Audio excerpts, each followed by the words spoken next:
Region Sports Network, the only game in town.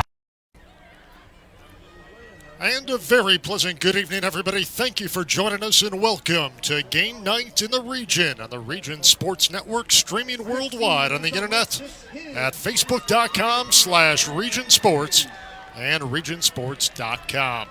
We come to you tonight from the Brickyard at Hobart High School as the Region Sports Network presents the RSN number 5 Hobart Brickies taking on the RSN Munster Mustangs. Hi again, everyone. I'm John Fitzgerald. I'll have the play-by-play for tonight's game, and joining me with the color analysis, former Brickie, Josh Huddleston. Josh, final regular season tune-up for both ball clubs tonight for Hobart. They come into this one 3-1 in Crossroads Conference play.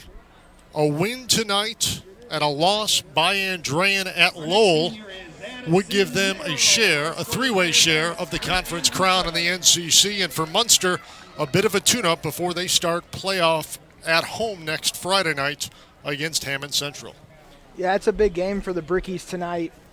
They got to go take care of business on the field, and they got to do their part. If they get the W and Lowell takes care of business, they could share the title, and that'll be an impressive feat considering where they've come from to where they're at now. Some would argue that they maybe should have stole the victory from Andrean at Andrean, and maybe they would have it owned outright. Fortunately, that's not the way the cookie crumbled, so they got to take care of business tonight and have Lowell take care of business. Brickies do come in 3-1 in the NCC, 5-3 overall now. They are winners of 2 straight, including last week's 41-18 victory on the road at Highland. Munster comes in after a good start to the campaign, at least for Mustang standards of recent years. They were 2-2, but unfortunately the Mustangs have lost 4 straight. And you got 2 ball clubs, especially in the offensive end tonight, with both really contrasting styles. Brickies love to throw it around the yard with a good balance out of the backfield. Munster now running the triple option for the first time this year, and passing is about the 5th option in their offense. Yeah, they've thrown less than 30 passes on the year. They're averaging about 1.5 completions a game. Completely drastic style from the Brickies. They like to mix it up with the run and pass, use the run to set up the pass. But when you run the ball and you can control the clock, you could be in the game late. So it's going to be an interesting game. We're going to get maybe some less than desirable weather here tonight, a little rain potentially, and that could have drastic impact on the game. And when you talk about the fact of facing a triple option ball club, it's one thing you hear about, especially in college against those big-time schools that play the service academies lots of times. It's not something that Monday through Thursday, in this case, you can practice very well because your scout team is not as well versed at running that triple option as what you're going to see on the field tonight. So the early quarters of this one, I would think, would be a bit of a learning curve. Yeah, absolutely. This was a number of years ago. This was the spread offense. So you'd come out and you would see a team that ran the spread, and they had a considerable advantage against you because you didn't see it every week in practice. So now everyone's running the spread. You see it every week. You see it. You see the passes. You see the play action. You see the RPO stuff. And now you come back to the triple option. Your T team's just not as crisp. They're not as fast. They don't run it every day. So the first couple quarters should be interesting as the Brickies try to adjust to not only the game speed but trying to find the ball and reading it. So it should be interesting with the weather. It's going to be an interesting part of the first half of this game. A share of a conference crown still in the line for the Brickies tonight with a victory and a little bit of help from the Red Devils of Lowell against Andrean. However, as you go in as a former player in the last regular season game, you're 5-3, 3-1. You've got a ball club not with a great record that you're hosting here on Senior Day. How difficult is it not to look ahead to that first step in the process of trying to win a state tournament, or in the Brickies' case, get back to the state title game? Yeah, so we'll see what Coach Kagosika and the Hobart Brickies have dialed up tonight. So I think there's 3 schools of thought. First being, hey, we're going to come out, we're going to do what we do every game. Our offense is going to go through Trey Gibson. We're going to give the workhorse the load, and we'll see where that takes us. Try to maybe come out, establish some dominance, some confidence, and take that into the sectionals. Or the other option, maybe you get your starters a couple plays, get them in, maybe a series or 2, maybe a quarter and a half, maybe 2 halves or 2 quarters, and then you take them out and let the younger guys play. And then there's a third school of thought, which we're going to throw everything we can on film. We're going to line up in different formations and do a bunch of different stuff so that teams have to prepare for that moving forward. So we'll see what Craig Osika and the Brickies have. That'll kind of dictate as a player on senior night kind of what that looks like from a confidence, from a getting ready to go for this game. And you bring up the fact of senior night here at the Brickyard tonight for this Brickies ball club. That's a really meaningful night, and emotions run high, especially in that first quarter right after the ceremony. Yeah, absolutely. Some of these guys have been Brickies. They've put the jersey on, Pop Warner days when they were 6, all the way to 18. So you're looking at wearing the purple and gold for 12 years. Some not as much, but you put in the hours of work at the very minimum, all of this year. And so for some of these kids, this is the last time they'll ever wear football pads I should say, the last senior night, last home game, potentially regular season home game that they'll ever put pads on. So it is emotional. It's emotional for the parents. Sometimes there's some tears shed, and so the emotions will be running high during the first quarter. Probably quite a bit more emotional for the parents who might be in the stands here at the Brickyard. Going into play today, taking a look at the Crossroads Conference standings. Andrean, currently number 2 in the RSN standings. Perfect 4-0 in conference play, 6-2 overall. As we said, they are at Lowell, who is in a 2-way tie with Hobart coming into play tonight. Both the Red Devils and the Brickies at 3-1 in conference play and identical 5-3 overall marks. Highland 1-3 in the NCC, 3-5 coming into play tonight. Kankakee Valley also 1-3 at 3-5. And the Mustangs, off to that 0-4 start in conference play, 2-6 overall, and 4 straight losses for this Munster ball club since they got into conference play. Last couple of years, 1 win to show over the last 2 years. They get to 2-2 this year. Played pretty well in the opener against Lake Central before a tough second half for them when they lost 28-0. This is a ball club, though, that is really taking baby steps of growth, not only through that triple option offense, but they've got some speed and talent. I think one of the biggest problems they've had is the fact that they have so many starters playing on both sides of the football that by the third and fourth quarter, it's a very drained team from a physical standpoint. Yeah, you're looking at a kind of a tale of two teams tonight. You got Munster, who's starting only 3 seniors on offense and 3 seniors on defense. To the contrast, you got Hobart starting 7 seniors on defense and 7 on offense. So Munster's kind of rebuilding. They're a young team. So if they could stick together as a unit, they're going to be tough in years to come. So Munster and Hobart tonight here at the Brickyard, as the Brickies getting set to close out the home campaign and look for a share of the Crossroads Conference crown.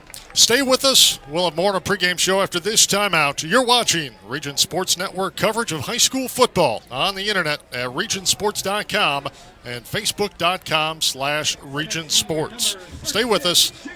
You're watching Game Nights on the Region Sports Network, the only game in town. Did you know? Wow, they'll prepare fresh fish while you wait. Did you know? They make over 40,000 donuts from scratch every week. Did you know? They offer 23 different deli platters for your party. Did you know? They have freshly chopped fajita mix ready to cook. Did you know? They have the best fried chicken in the area. Did you know? They offer our signature curbside service 14 hours a day. Strachan Van Til. Now you know. Hi, I'm Crowell Company's Lantern Man.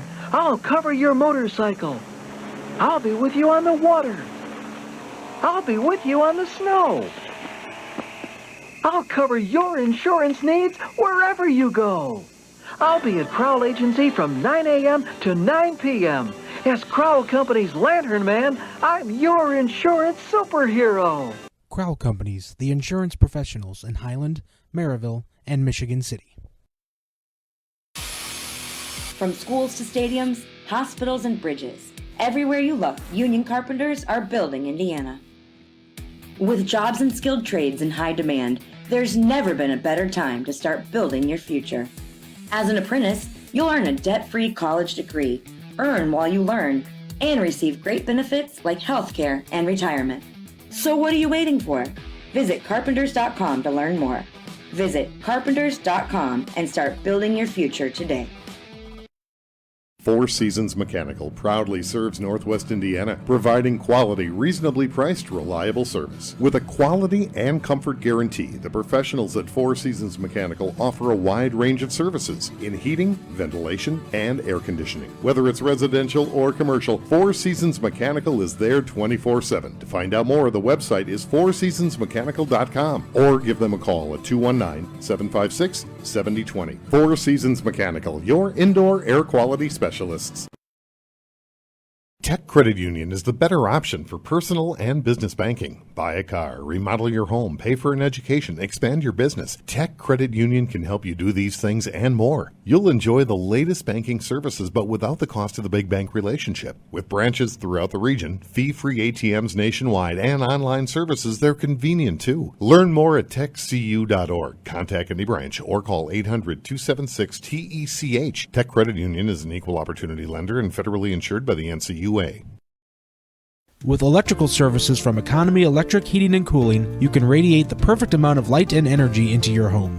From rewiring and code upgrades to ceiling fans, lighting, security, and more, Economy Electric Heating and Cooling's trained electricians will make sure you can enjoy your home on full power all the time. For a free estimate on electrical work, call Economy Electric Heating and Cooling at 219-923-4441, and you can visit them on the web at 4ajobdoneright.com. That's the number 4ajobdoneright.com. It's been said that one man's junk is another man's treasure. But at Total Disposal, your junk is our junk. Think of Total Disposal as that key player that has several options: commercial, residential, or hand off your junk at our Blaine Street Partners transfer station. Total Disposal is more than a service provider. We are an innovator for a sustainable tomorrow, well beyond the curb. For a complete list of services, go to TotalDisposal.com. Honesty and dependability, that's the Total Disposal promise. The team of sports medicine experts at Orthopedic Specialists of Northwest Indiana is committed to getting athletes back in the game, with a focus on not only helping patients recover from injuries, but helping improve athletic performance to prevent injuries. Orthopedic Specialists provides the most advanced, comprehensive care to their patients. To learn more about all Orthopedic Specialists can do to help rehab and prevent athletic injuries, visit them on the web at osni.org or call them at 219-923-3300. Orthopedic Specialists of Northwest Indiana, providing world-class care to Northwest Indiana for over 20 years. Welcome back to the Tech Tailgate Show, sponsored by Tech Credit Union. With 5 Northwest Indiana locations to serve you, visit techcu.org for more info. John Fitzgerald, Josh Huddleston back here live at the Brickyard ahead of the Brickies and the Munster Mustangs on this final Friday of the 2021 regular season. And Josh, as we take a look at these two ball clubs, there is talent on a Munster ball club that has struggled. The quarterback, Young, in his first year running the triple option, has made great strides, especially running the football. They've got a great fullback, and they've got some speed on the edges. The problem is getting some of those guys like Laz Crenshaw and Tommy Choros the football in space. Yeah, the triple option's tough. It takes a number of weeks, sometimes years, to develop that consistency, the way, the reads, everything. And each week, the teams try to play you different. I know option week, when I was here at the Brickies playing the Griffith Panthers, ran the option a lot, and it was each week we were trying to tweak something different, and each time we played them we would do something different. So it's going to take time for that triple option to develop, but when Munster gets it clicking, they're going to get it going. So hopefully tonight they're able to get some success on the ground with AJ Preboy and carry that into the sectionals. Preboy, 5 rushing touchdowns this year. That ranks 7th in the Crossroads Conference in rushing, as he averages 43.6 yards per game. As you said early on, this is an offensive ball club that does not throw the football very much. Preboy just 11 of 24 in the year for 116 yards, 1 touchdown. He has been intercepted 5 times.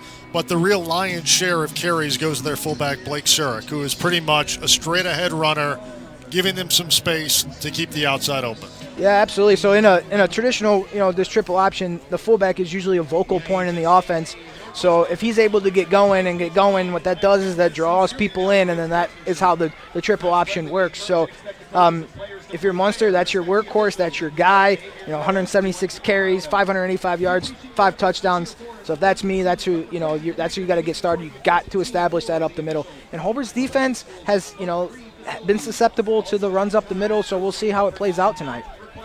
The Brickies come in, as we said, 5-3, 3-1 in conference play. An opportunity with a Lowell win tonight to at least finish the regular season as in a three-way tie atop the NCC standings. And their offense at times has been awfully prolific, and it's really wraps behind an outstanding running back and a rookie quarterback who has been anything but a rookie in his performance.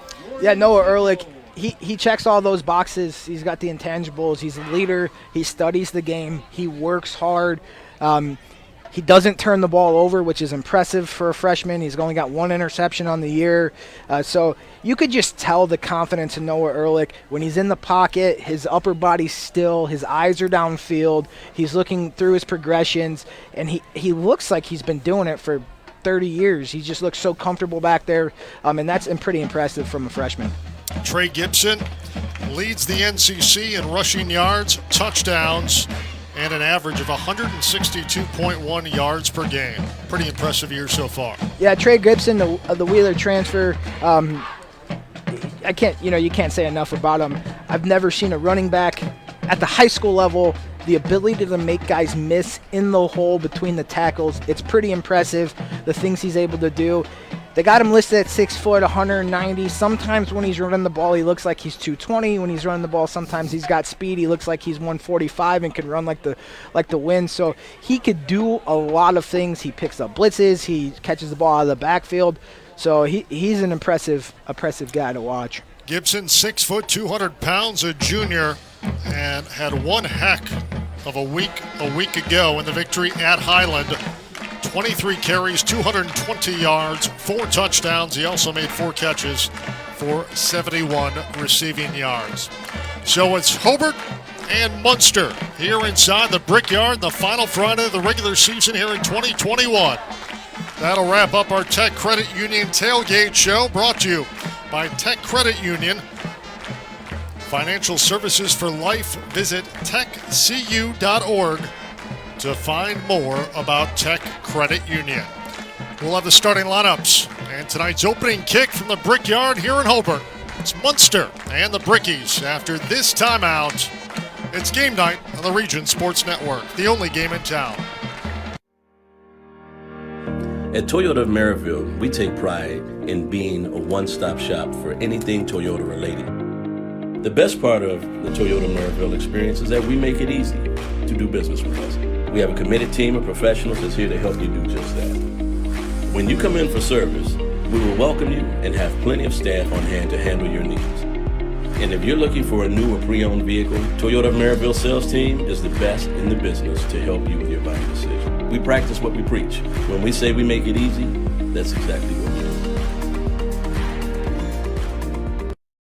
For over 113 years, Burns Funeral Home and Crematory has been assisting families in their time of need. Serving Northwest Indiana, the staff at Burns Funeral Home and Crematory will help guide your family in creating a meaningful ceremony to honor the life and memory of a loved one. Whether it's a simple, elaborate, traditional, or unique service, the caring family at Burns Funeral Home and Crematory will tailor a ceremony to fit your needs. Visit them on the web at burnsfuneral.com or give them a call at 942-1117.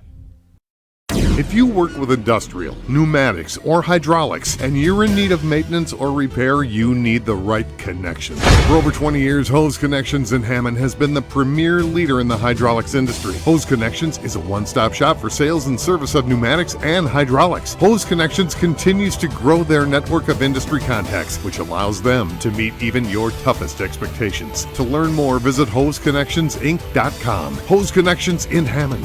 Proven under pressure.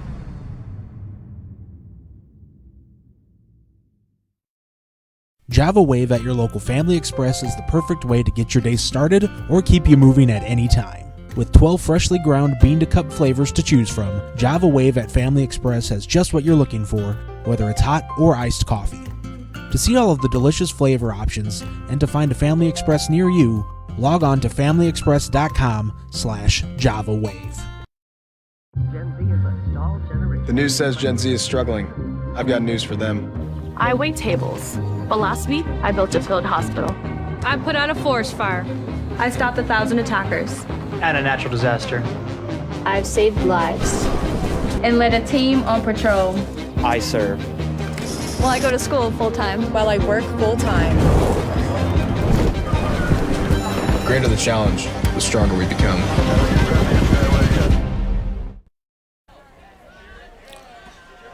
Welcome back inside Don Howell Field here at the Brickyard on the campus of Hobart High School. Region Sports Network game night as the Hobart Brickies get set to play host to the Munster Mustangs. Alongside former Brickie Josh Huddleston, this is John Fitzgerald. Just moments before kickoff, Hobart comes in 5-3 overall, 3-1 in the Crossroads Conference. Munster at 2 up and 6 down. They are 0-4 in the NCC. Friday night forecast brought to you by our friends at Economy Electric Heating and Cooling.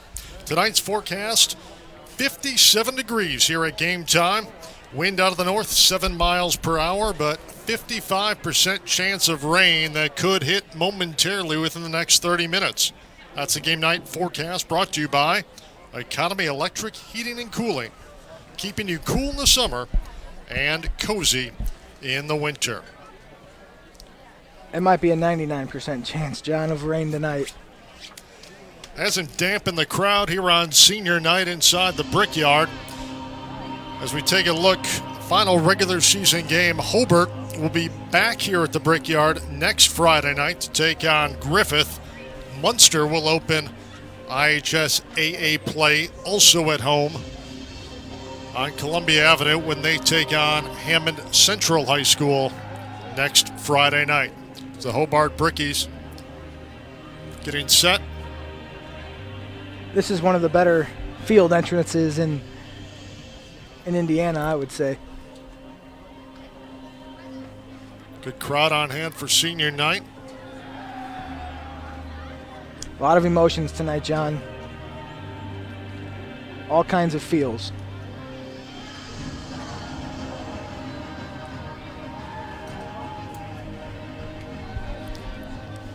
The Brickie faithful love their Brickies.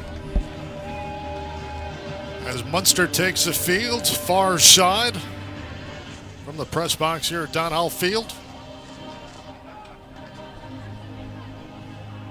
And you can tell a pair of ball clubs who not only run different offenses, but are drastically different in numbers. The Munster squad across the way from us, much smaller, more two-way guys than this Brickie ball club. Yeah, it comes with time. When you start winning, you start drawing more people out that want to be part of the program. So Hobart's had some success of late, so they're able to get those numbers high. You can kind of see the trajectory of the win and loss column and the number of players on the field.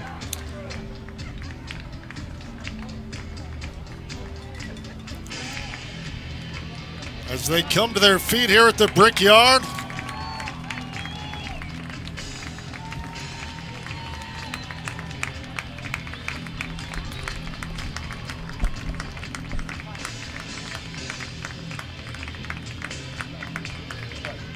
As Hobart set to take the field here. The final regular season time here in 2021.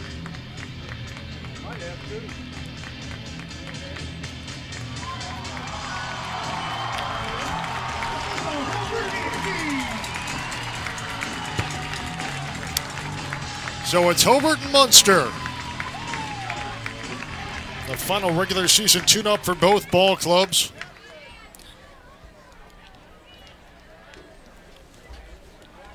As we said, Munster, over the last couple of years, has found the sledding awfully tough in the NCC. Head coach Jason Grunwald now at his 4th campaign on the Munster sidelines, a record of 5 up and 33 down. They went 1-9 last year. The lone win came in a non-conference tilt against South Bend Clay, 28-20 the victory in week 3. Craig Osico, 2001 graduate of Indiana, now in his 4th campaign as well here on the Brickie sidelines. 34 up, 12 down overall, 14-4 in the NCC. finished first in the Crossroads in 2019. Last year, 11 up, 3 down before losing in the 4A state title game final, 49-7 to Roncalli.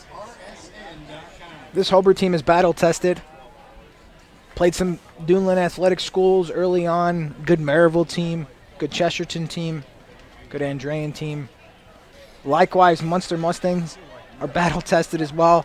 Played some Lowell Red Devils, played Andrean, battled both of them extremely tough. Had some success early on in both of those games. They got to string it together tonight in order to take care of the Brickies. You know, at first glance, 5-3 overall for Hobart doesn't wow you necessarily, but when you do take a look at the fact that they opened the season 0-2, a close loss here at the Brickyard at Chesterton, then they went on the road and faced a very, very good Maryville ball club. They've really put it together since, winning 5 of the last 6 contests.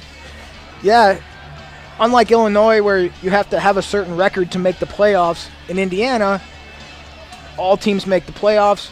It behooves you to play some tougher teams early, find an identity, find out who you are as a ball club. Some of the things that maybe you put together over summer, maybe they don't work, right? So you'll find that out early on so you can make some adjustments and move forward, and that's probably exactly what the Brickies did.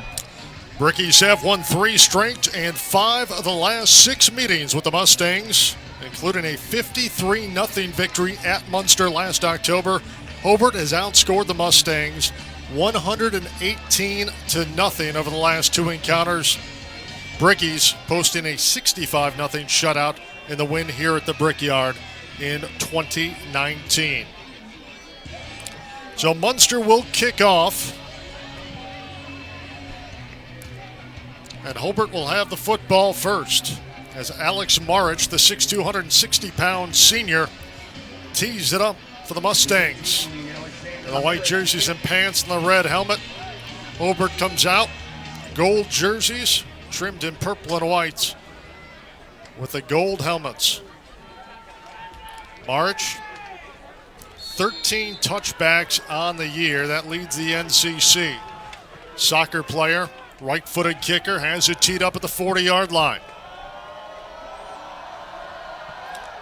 He's going to squib it over to the far side, caught out of the air at the 38-yard line, running right across midfield to the 50, 45, a stiff arm, and knocked out of bounds in Munster territory at the 35-yard line as Jankovic, the up back, able to get that short kick by Marich and return it into Mustang territory. And that's where Hobart's going to start first down and 10 with great field position in this one.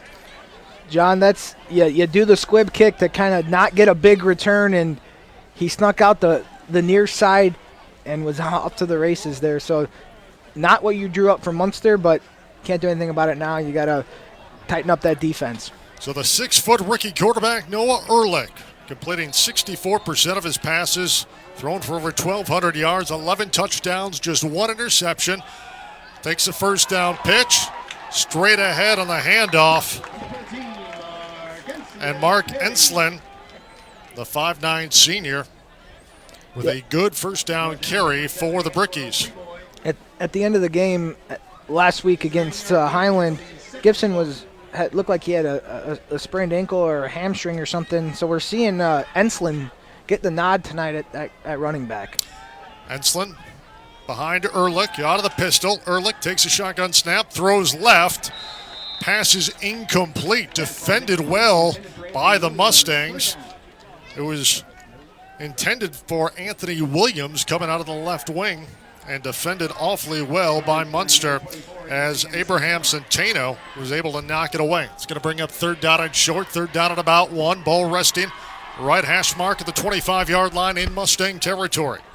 Hobart's doing something a little different than they've gone away from it. We were talking about putting things on film. They're kind of running a muddle huddle. They're not actually huddling up. They got wristbands, and the plays are coming in from the sidelines, which is something different than we're used to seeing. Straight ahead give to Enslin with nowhere to go. It's going to be a loss on the play. Brendan Bedesilich up to meet him in the backfield, and that's going to bring up 4th down. I want to say Enslin might have lost 2 yards on that play. It's going to be 4th down and 3. They're going to make it 4. So 4th down and 4 now for the Brickies. Yeah, big return by the Brickies. Set them up in plus territory, and they had a good run on 1st down, and now they're in 4th down here. 27-yard line, the line of scrimmage, 4th down and 4. Ball right hash mark. Ehrlich works out of the gun. Ensland behind him in the pistol. High snap. Turns, gives to Ehrlich, trying to turn the corner left side. Wrestled down at the 25, and he's going to be short. He was pulled down by Zach Lenneberg, the linebacker for the Mustangs, and the Brickies turn it over on downs with 10:32 still to play in this opening quarter. So Munster flexing their muscles defensively in the opening defensive drive of this ball game. And the Mustangs now in the triple option under the direction of A.J. Preboy will take their first shot at this Bricky defense. You're going to hear Lenneberg's name a lot. He's their leading tackler, and he's a big-time player, makes a big-time play on the first drive.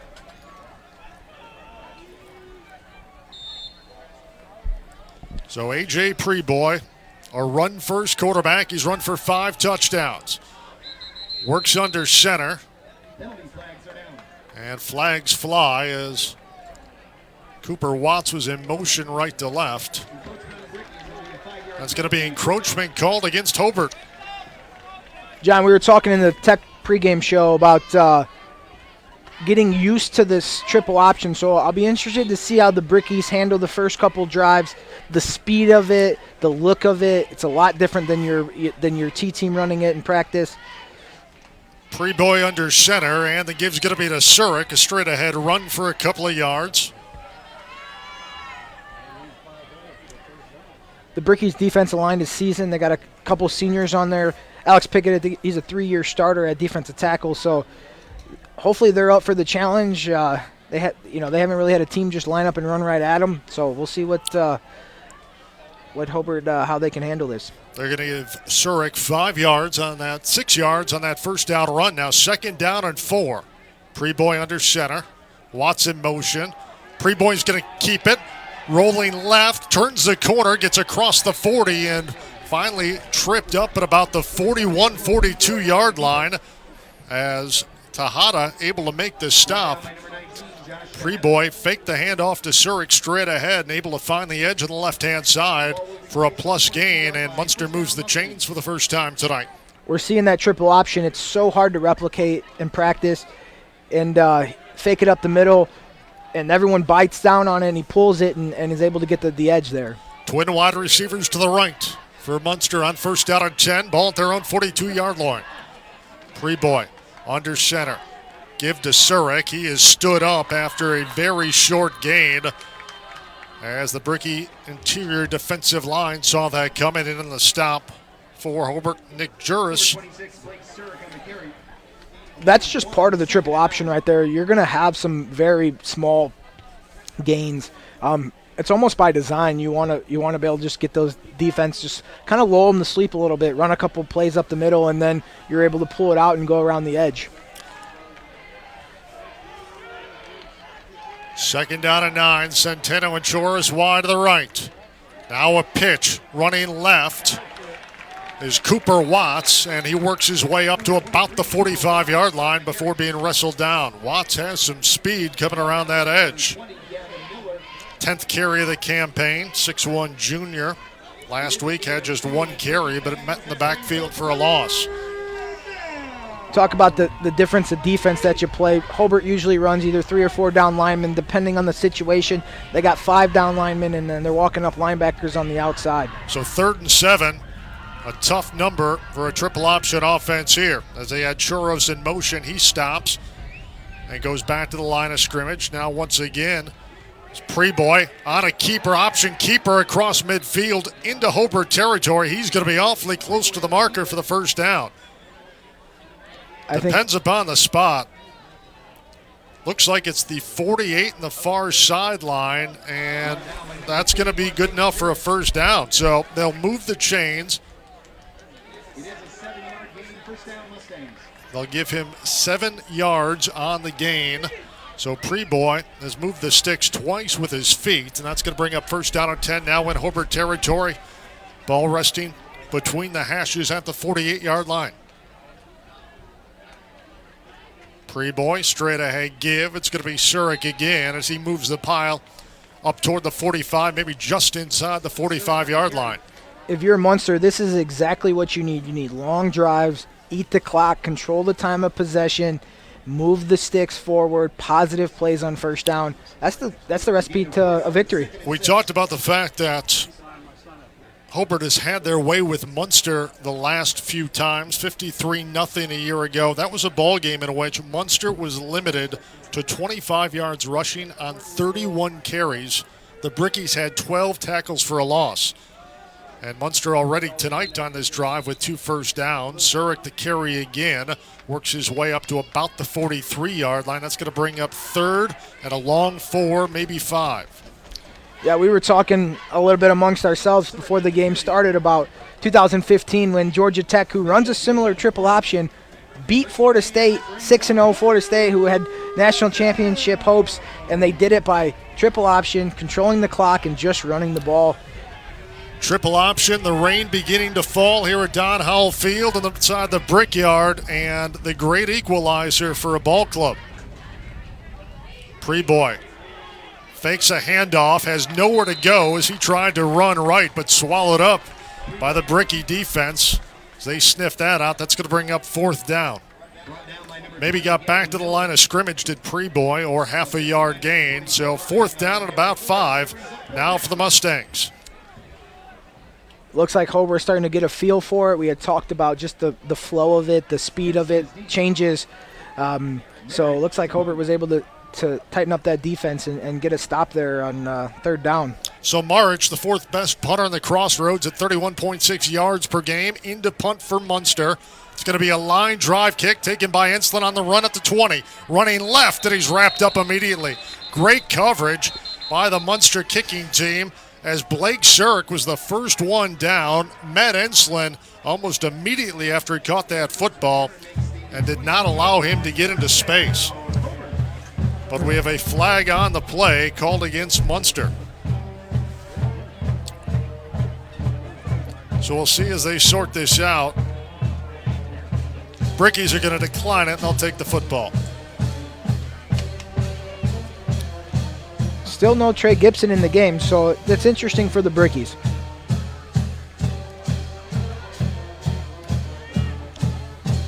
You know, if you're the Hobart Brickies, you're gonna if you hope to make a deep run in the playoffs, you're gonna play in not so good weather. So I would look for them to air it out, run some different pass combinations and different things to see if Noah can throw the ball in the rain. And Trey is down there, fully suited up. Enslin on the carry, straight ahead, run across the 30 out to about the 33-yard line.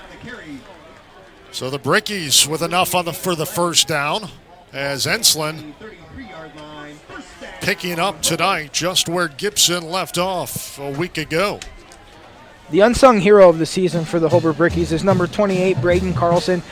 He's kind of their wing, fullback, whatever you want to call him. He's going to pave the way he's going to take you to the ball and open a big hole for you. Ehrlich out of the pistol, throwing left, underthrew his man, tried to find Williams. Pass is incomplete at the 45-yard line. So Ehrlich off to an 0-2 start tonight. Trying to target Williams on both attempts. Williams started, caught it. I don't see Craig Osika with the red flag. Unfortunately, we don't have that in high school. Tejada comes in. Williams is going to check out the receiving crew. So Abbott and Jankovic line up wide to the right, Tejada wide to the left. On 2nd down and 10 from the Hobart 33. Ehrlich takes a snap, turns, gives to Enslin with a hole across midfield to the 30, 20, 15, 10, 5, touchdown. Mark Enslin, the 5'9", 109-pound senior, with a 67-yard touchdown run to open the scoring here tonight. And the Brickies draw first blood, take a 6-0 lead. Yeah, if you watch on the Castle replay right here, Enslin just hits it. Carlson kicks out and off to the races he goes, almost untouched, right up the field. That replay brought to you by Castle Auto Group. Castle Auto Group. Castle Subaru in Portage and Castle Chrysler, Dodge, Jeep, Ram, Buick in Chesterton. Jankovic on for the PAT. It is up and it is good. So after a slow start offensively, Mark Enslin's 67-yard touchdown scamper has put Hobart on the board. They lead Munster 7-0, 4:42 to play in this opening quarter here from the Brickyard.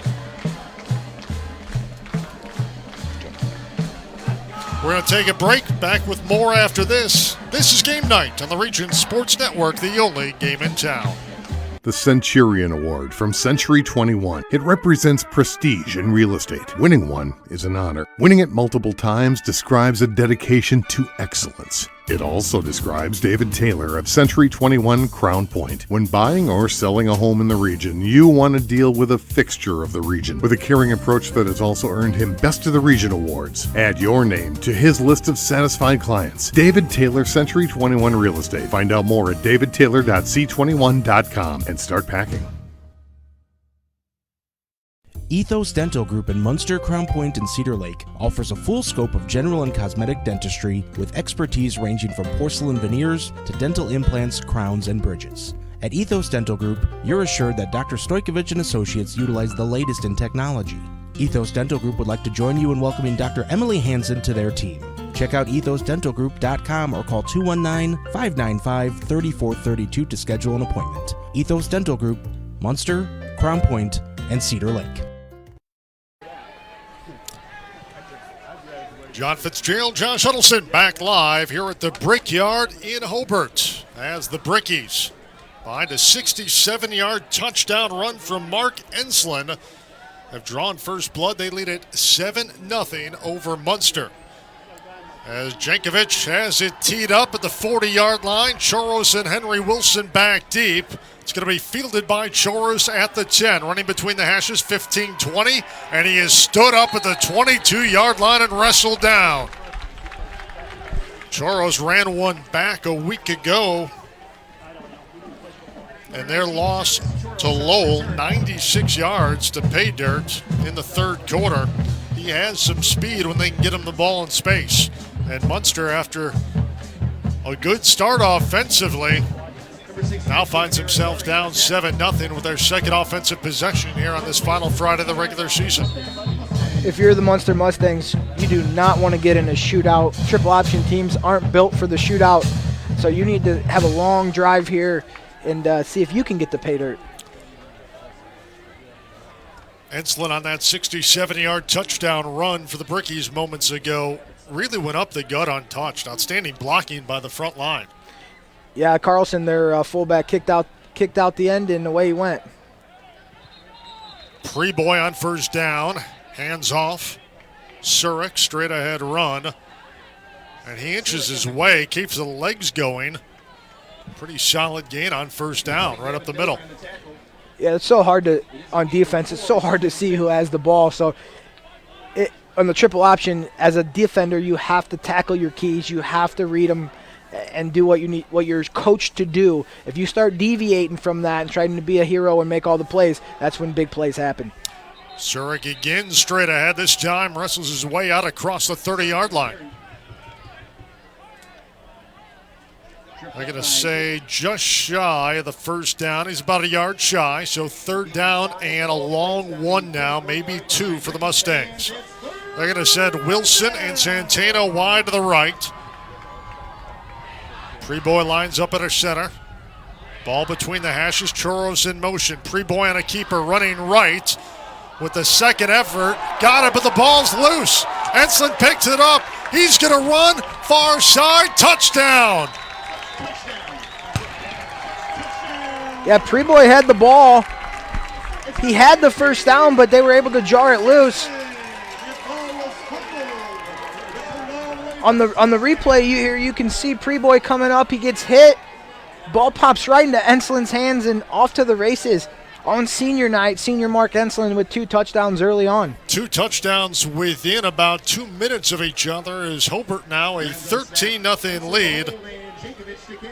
That replay brought to you by Castle Auto Group. Castle Auto Group. Shop Castle Cars Direct at castlecarsdirect.com. Jankovic on for the PAT. The snap, the spot, the kick is up, and the kick is good. So Hobart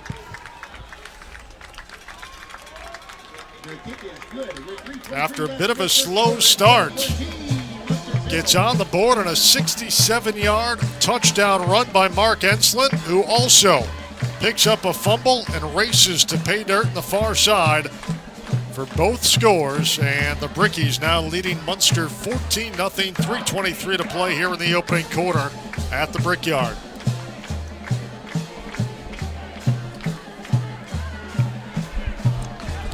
Yeah, that's exactly what you did not need if you're the Munster Mustangs. You said something about a shootout just moments ago. I did say something about a shootout, and almost spoke the words into existence here, but you know, you wanted to control the clock. You can't have turnovers.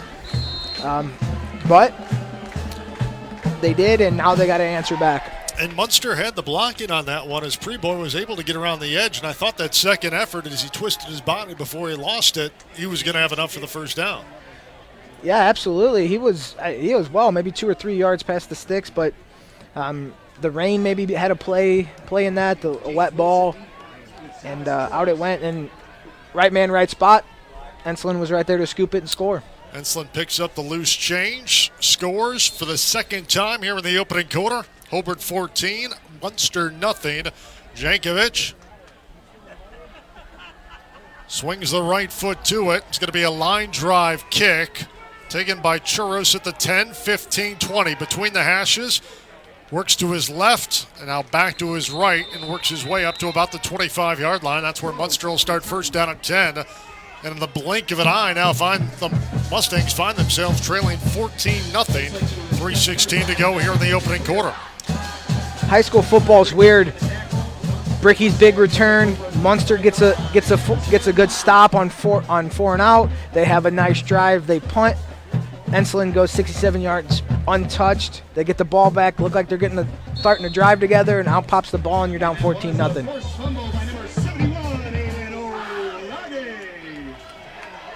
We had mentioned earlier about this Munster Mustangs team. They're young. You know, they got only 3 seniors starting on offense and defense. So, you know, this is a good learning experience for them.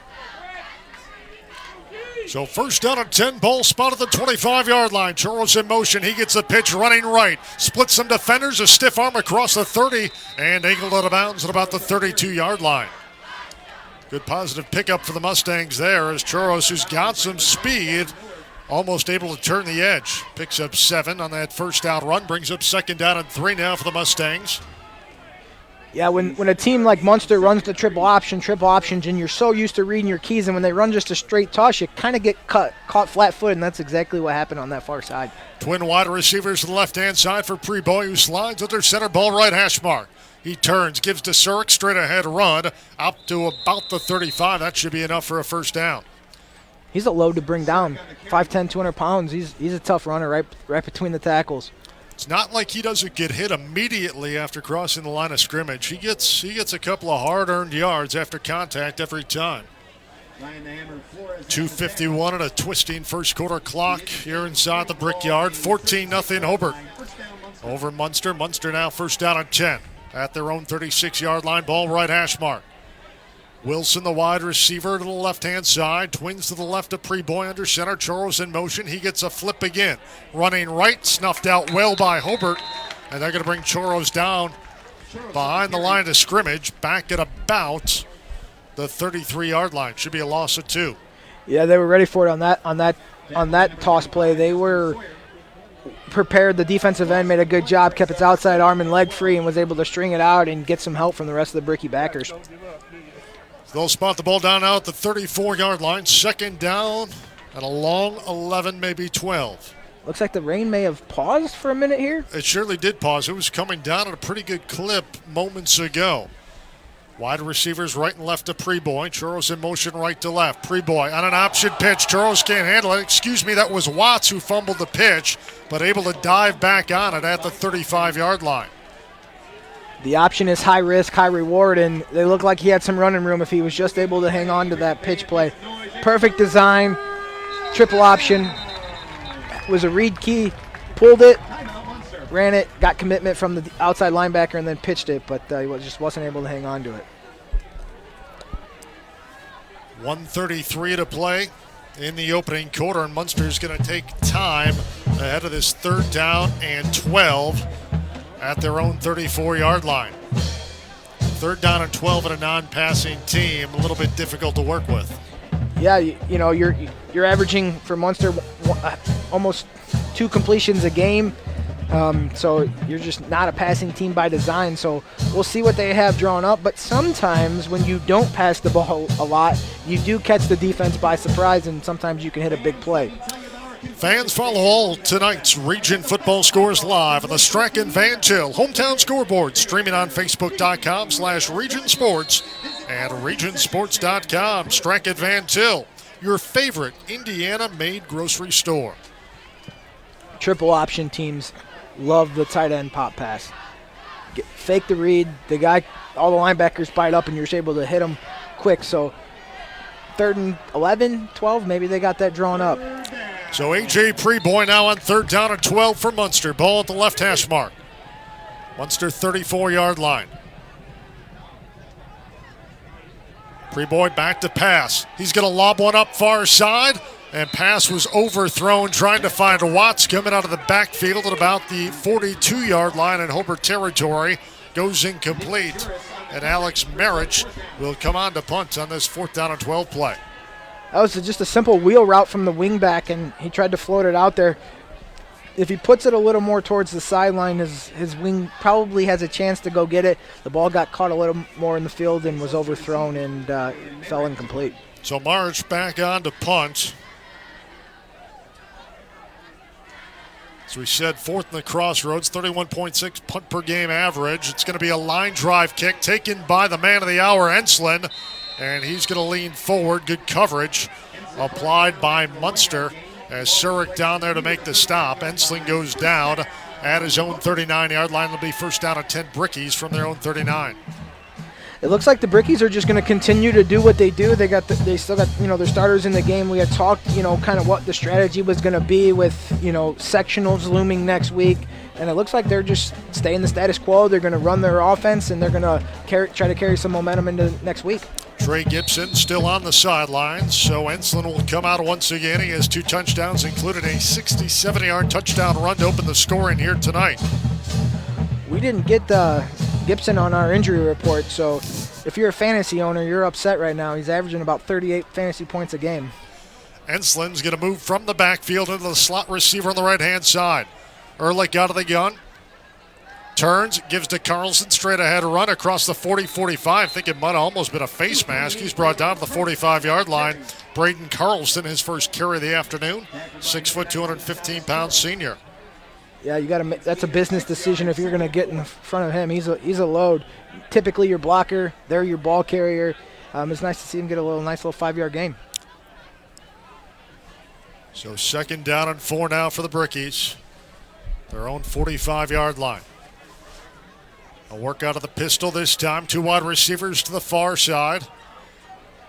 Empty backfield now as Enslin comes the lone wide receiver on the right-hand side, the near side of the field. Ehrlich takes the snap, looks right, pump fake. Now scrambles, flush out of the pocket. He's going to unload downfield, jump ball, and it's going to be Williams coming back for the football. Makes the catch at the Munster 22-yard line. 1st down, Brickies. Look like Noah and Enslin weren't on the same page on this replay right here. You can see he comes out.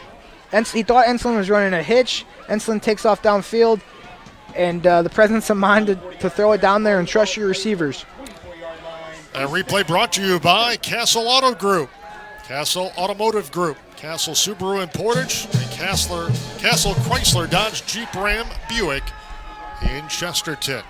So 1st down and 10 Brickies, 14 seconds and a running 1st quarter clock. Ehrlich works out of the pistol, high snap, turns, gives to Enslin. Enslin running right to the 20, 15, 10 has a seam, 5, touchdown Mark Enslin for the 3rd time tonight.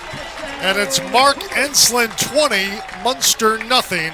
On the replay, watch number 28, leads the way, a nice big block. Braden Carlson, we're talking to him, the unsung hero of the season, makes a nice block, and that's sprung Enslin for a touchdown. So Enslin with his 3rd touchdown of the afternoon. second out of the backfield. He also picked up a fumble and ran it in for a score. Jankovic on for the point after touchdown. Enslin the holder. Snap, spot, kick is up, and the kick is no good. So with 1 and 4/10 seconds remaining here in this opening quarter of play at Don Howell Field at the Brickyard, the Brickies with a 20-0 lead on the visiting Munster Mustangs. I'll tell you what a block by Carlson. You know, you talk about, you know, the Enslins and the Gibsons and the Ehrlichs. Those guys get their name in the paper. They get all the stats, and you got guys like Brent Carlson who's just paving the way for those guys and doing it well.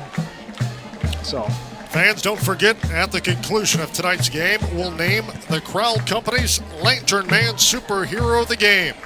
Crowell Companies have offices open from 9 to 7 Monday through Friday and Saturdays until 2 in Highland, Maryville, and Michigan City. I think we have a pretty good candidate for that so far. Yeah, I don't want to tip our cap, but there's been 3 scores, and they've been by one gentleman. So 2 on offense, 1 on defense. Mark Enslin on senior day here at the Brickyard, making the most of it. So he has found the end zone 3 times, and the Brickies on his shoulders leading the Munster Mustangs 20-0. Just a second and a half left in this opening quarter.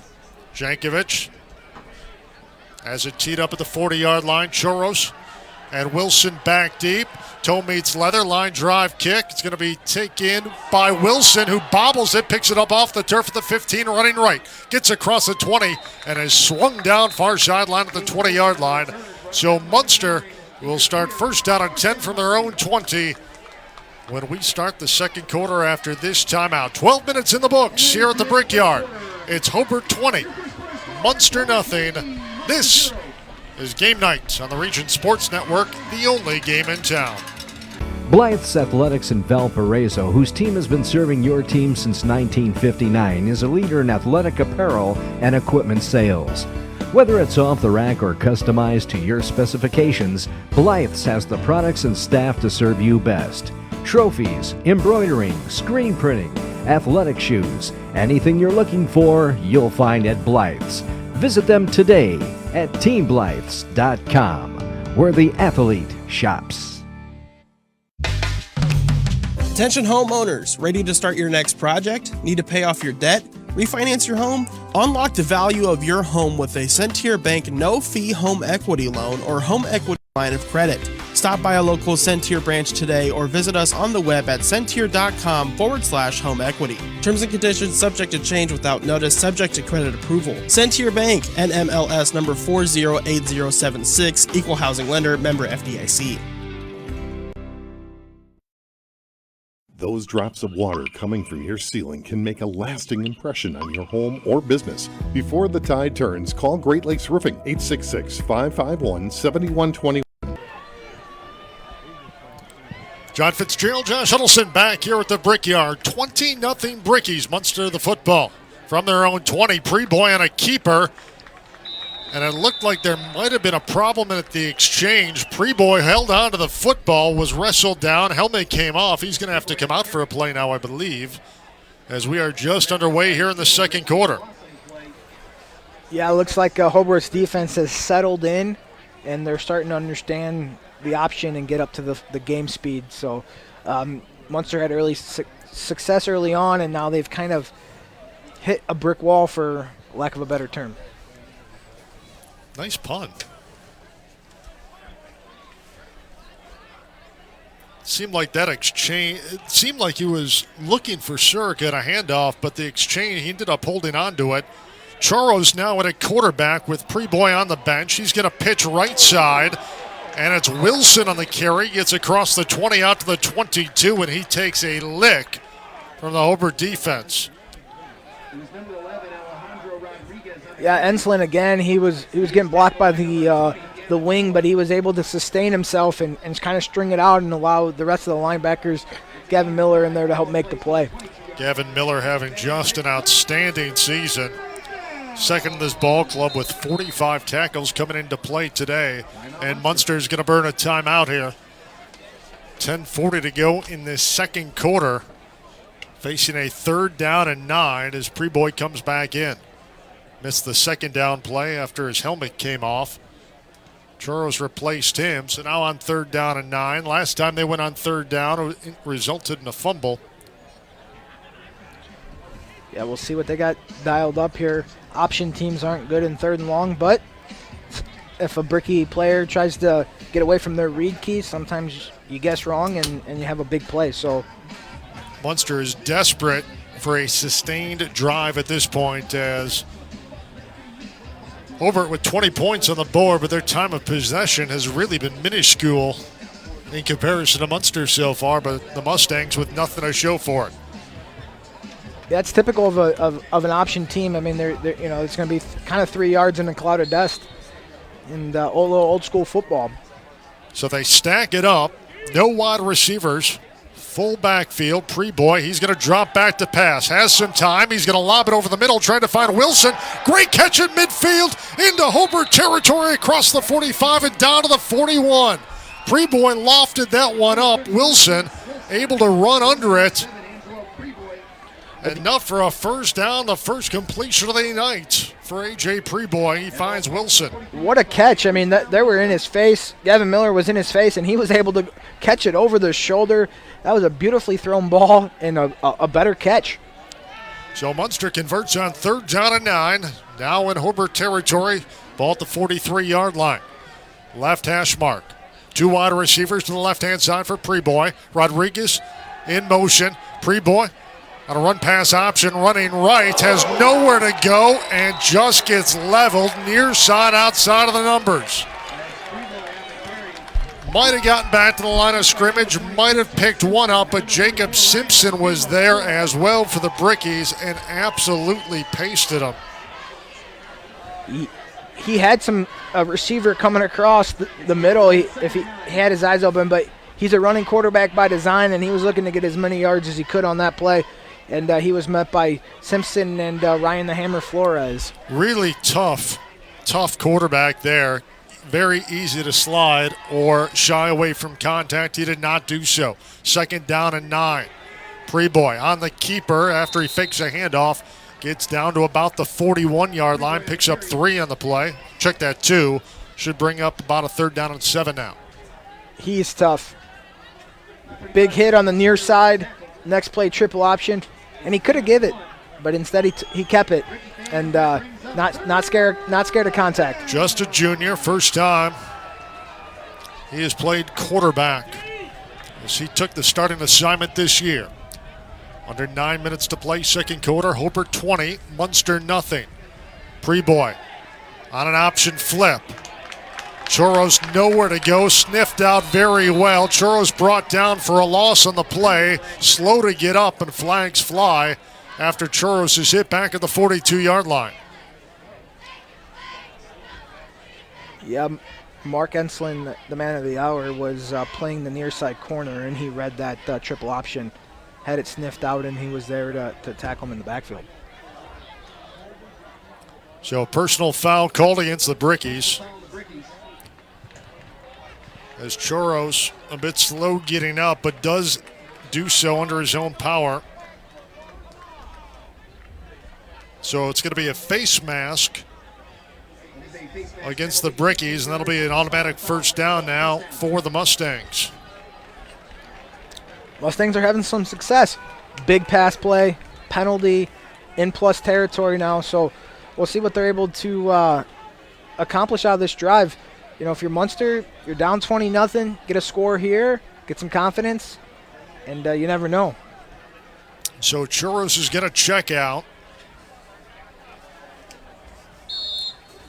They'll wind the clock, 8:42 to play. Ball right hash mark. Inside Hobart territory, first down and 10 from the Bricky 27-yard line. Zerk, lone setback, lines up behind Preboy, who slides under center. Gets Watson motion, Preboy on a handoff. stood up and brought down. Preboy actually kept that one, and worked his way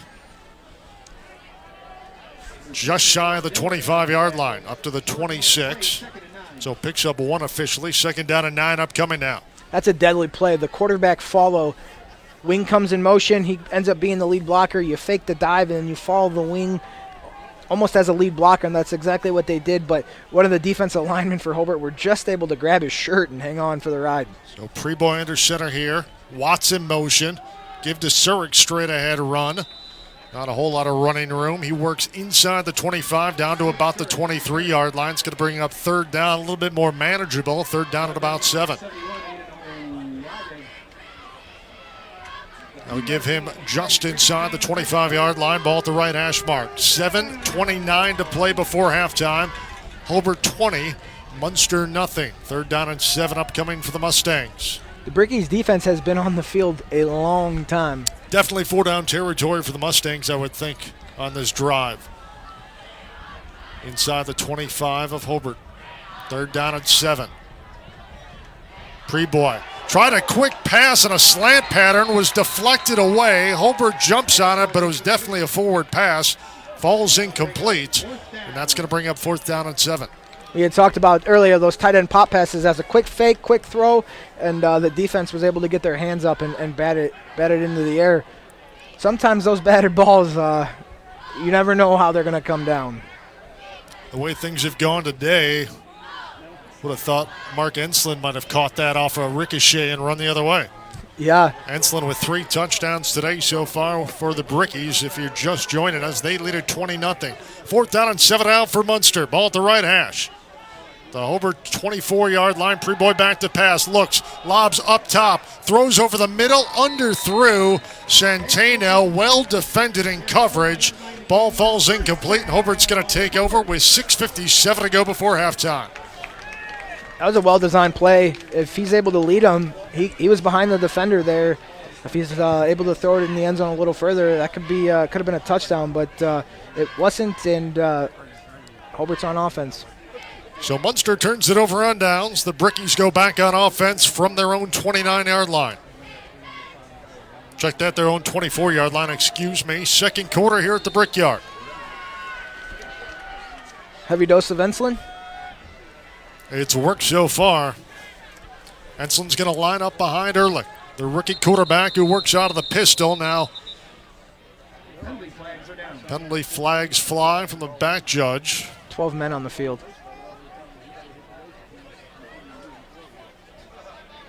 So it looks like they're going to burn a timeout instead of the penalty. Timeout, Munster. Their 3rd and final timeout. So Munster now, with 6:57 to play, has used all 3 timeouts here in the opening half. I don't blame them for trying.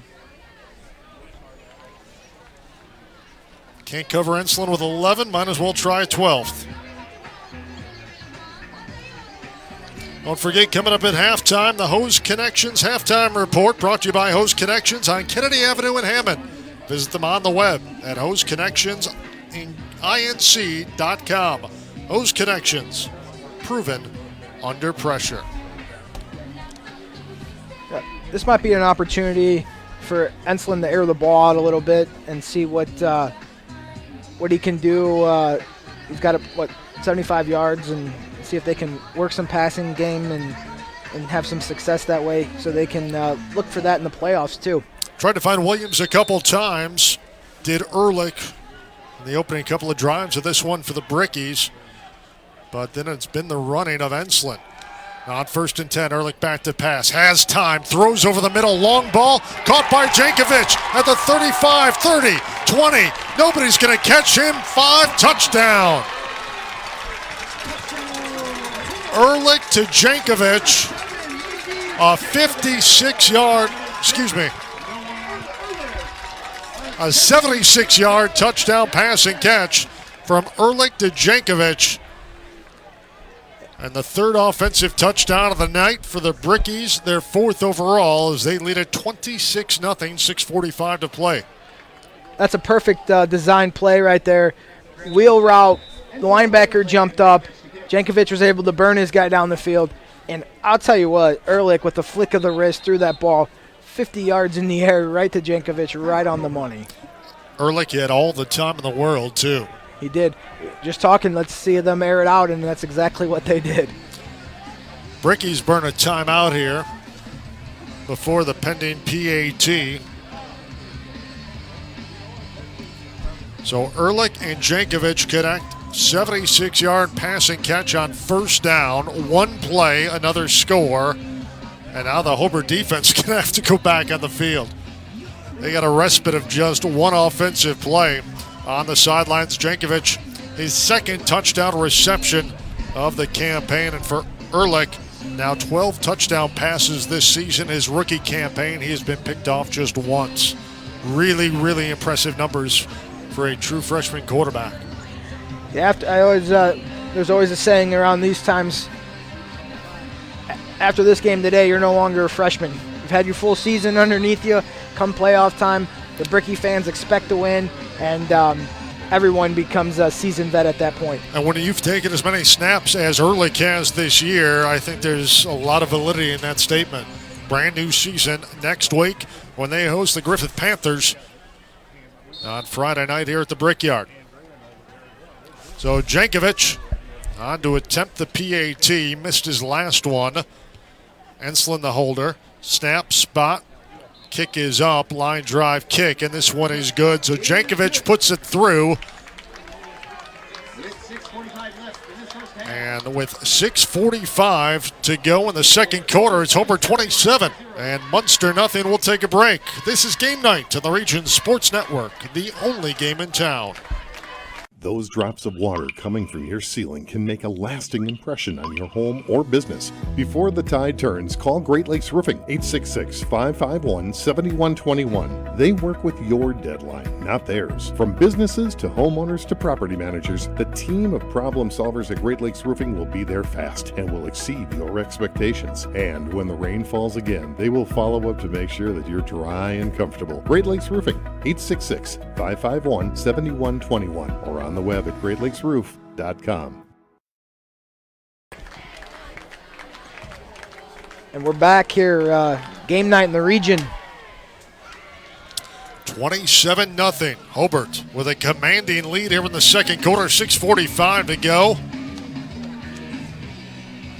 Enslin with 2 running scores for the Brickies. Also picked up a fumble defensively and ran it in for a score in the most recent 76-yard touchdown pass and catch from Ehrlich to Jankovic has given the Brickies 4 touchdowns tonight, and they lead it 27-0.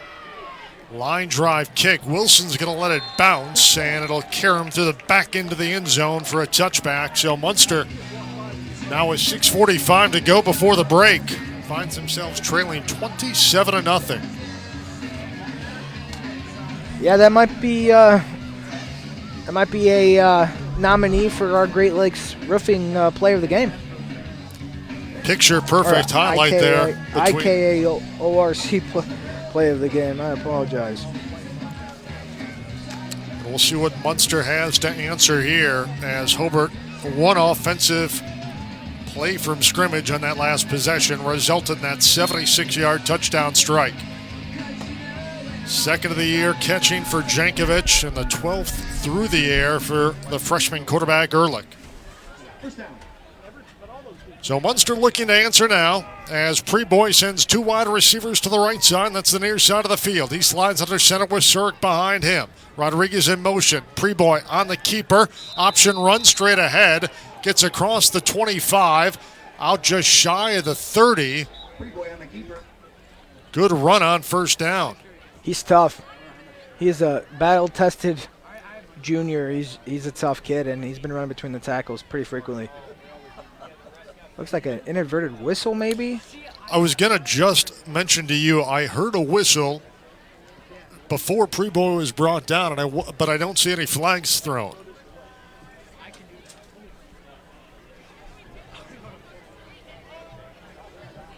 So right now a healthy gain for Preboy, but they haven't spotted the football yet.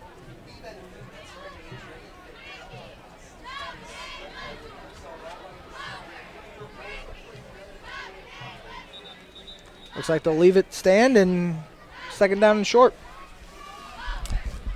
So they spot it, at least at this point, at the 27-yard line in Munster territory, but a little bit of discussion after the spot of the football. Actually resting now on the 28. Clock is stopped with 6:35 to play. If you're the Munster Mustangs, that's a great run on first down. Got to stay ahead of the change. Find yourself in second and short, especially as a triple option team. That's important. You don't want to find yourself in second and third and longs. Preboy doesn't throw much, but he's thrown a couple of nice passes tonight. One complete for a first down and a big gain. And on their last possession, a well-defended ball that was just underthrown a bit. Preboy on second down now. A keeper running left. Turns the corner. Gets out across the 30, out to about the 31. Awfully close to the mark there. They're going to say he has enough for the first down, and Munster's going to move the chain. So Preboy running for his third first down of the night so far.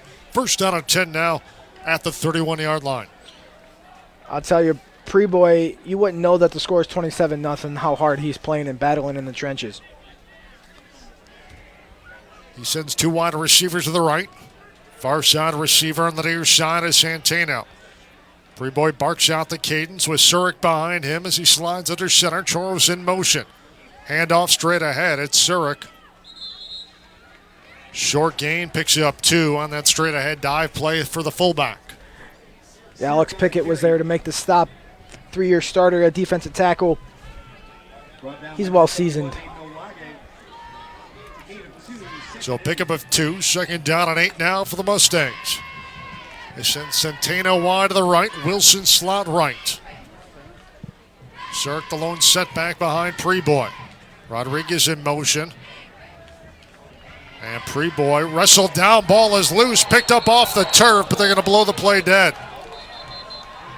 I believe Preboy coughed it up as he was swarmed trying to turn the corner on the left-hand side.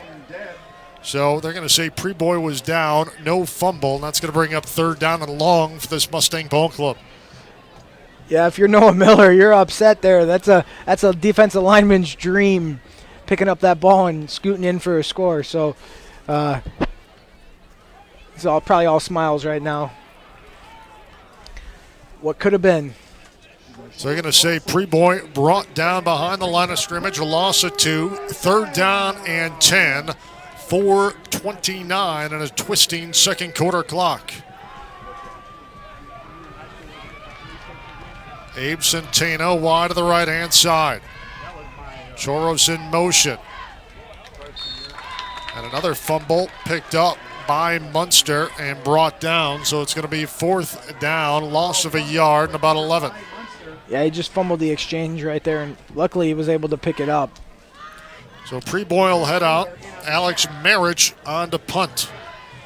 He'll stand back inside his own 15-yard line. Starting to see Munster lose that focus. They got to regain it. Good snap. Marriage puts the right foot to it. High end over and kick. Enslin's going to let it bounce. It's going to angle inside the 35-yard line and go out of bounds inside the 32. So good punt by Marriage. And Hobart with 3:34 to go. And this opening half takes over, leading 27-0. Fans, follow all of tonight's region football scores live on the Strachan Van Til hometown scoreboard, streaming on Facebook.com/Region Sports and RegionSports.com. Strachan Van Til. Shop online for delivery or curbside pickup at StrachanVanTil.com. Tell you, Strachan Van Til's got some good sushi. Is that right? That's right. That sounds pretty good right now. Got a little sushi bar in there. They got depending on what time of day, they got some foods, kind of like a Whole Foods type deal. And I got some more Whole Foods stuff, so it's good. In Hobart, we have 2 Strachan Van Tils. Is that right? That's right. So 2 wide receivers to the left-hand side now. for Ehrlich, working out of the pistol. Turns, hands off. Ensslin swallowed up immediately in the backfield, back at about the 26-yard line. So good penetration by the Mustangs there on that first down run. They're going to give Ensslin up to the 28. So second down and 12 now. Pass by Ehrlich, caught by Tejada. Inside the numbers on the near side. Gets across the 30 out to about the 31 where his forward progress is brought down. We were talking about earlier about putting things on film. Haven't seen Hobart run the hurry-up offense this early in the game, so they're in a quick little wide receiver screen out here. Muddle huddle, getting the plays from the wristband. So it looks like Hobart's putting some things on film for teams to battle in the sectional. Henson Abbott wide to the right for Ehrlich. Out of the pistol. Takes the snap. Drops back to pass. He's going to unload. Downfield and overshot his intended receiver trying to find Luke Abbott inside the 30-yard line. Good pass. Just a bit too strong. On the coverage for the Mustangs was Nick Mavrak. I'll tell you what, he just flicked his wrist and just let that ball go. I don't think Abbott thought he was going to throw it that far. He's got a bit of a hand cannon on him, does the rookie quarterback Ehrlich. So Jankovic on to punt now. First punt of the night for Jankovic. And the averaging 31 yards a kick. Rain beginning to fall once again here inside the Brickyard. Short kick, spiral. It's going to bounce at the 36, 37-yard line, they're going to say, in Munster territory, and that's where the Mustangs will take over with 2:30 to play before halftime.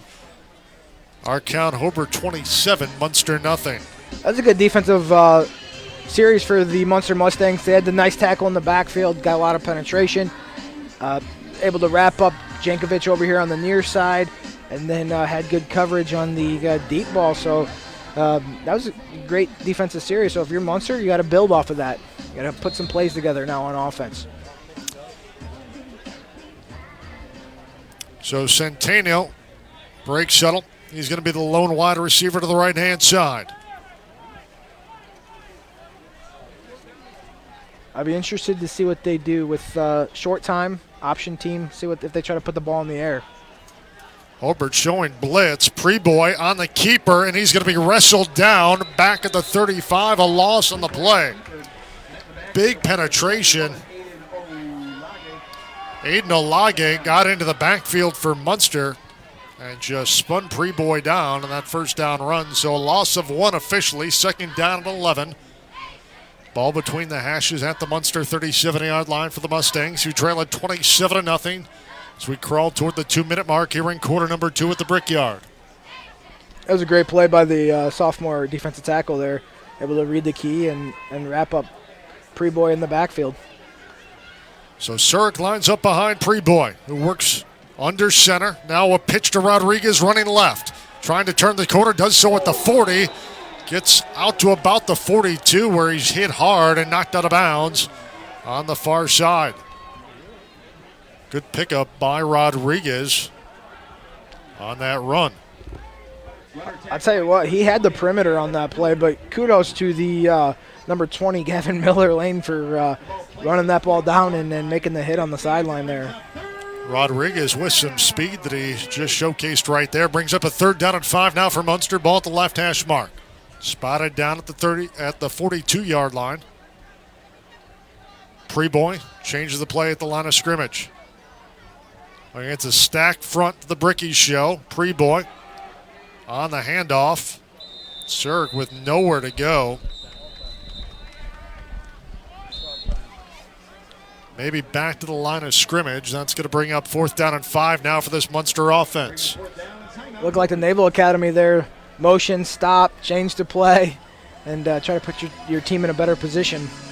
So ahead of a 4th down and 5, the Brickies burn a timeout with 1:33 to go here in this second quarter, and Hobart a 27-0 lead on the Mustangs.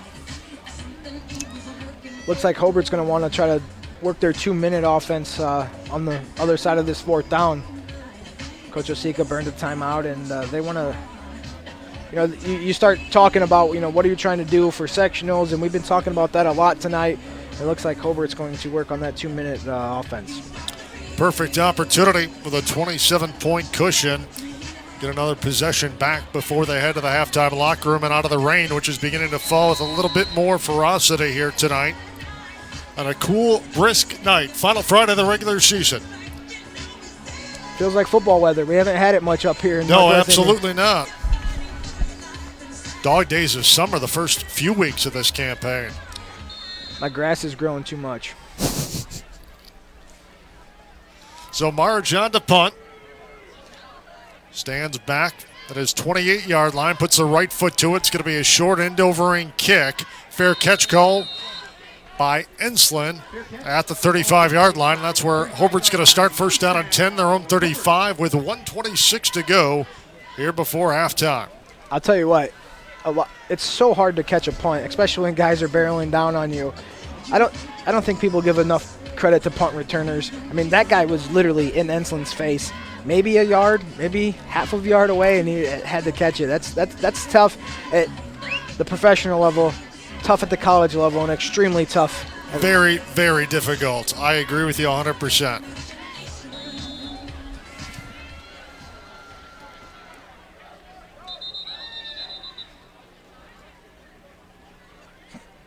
So before the first down play, they're going to blow the play dead. As a matter of fact, they're going to escort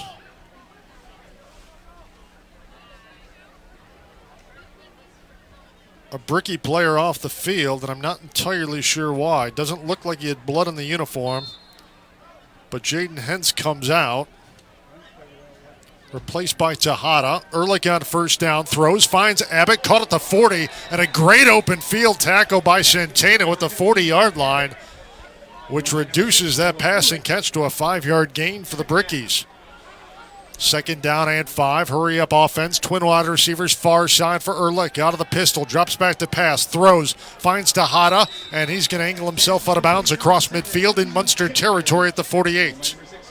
That'll stop the clock. 1:03 to play.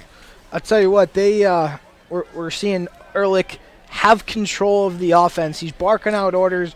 Looks like he's been doing it for a long time. So he breaks settle here on first down and 10. Ball at the Munster 48. Spotted down the left hash mark. Twin wide receivers far side. Out of the pistol is Ehrlich. Barks out the cadence. Takes the chest high snap. Pump fake. Now swings it out to Enslin. Far side across midfield. Inside the 45-40. Trying to turn the corner. Angled out of bounds at the 35-yard line by Zach Lenenberg. This is pretty impressive. The last play, Jankovic caught the hitch, got out of bounds. Enslin, swing route, caught the ball, got out of bounds. Well coached.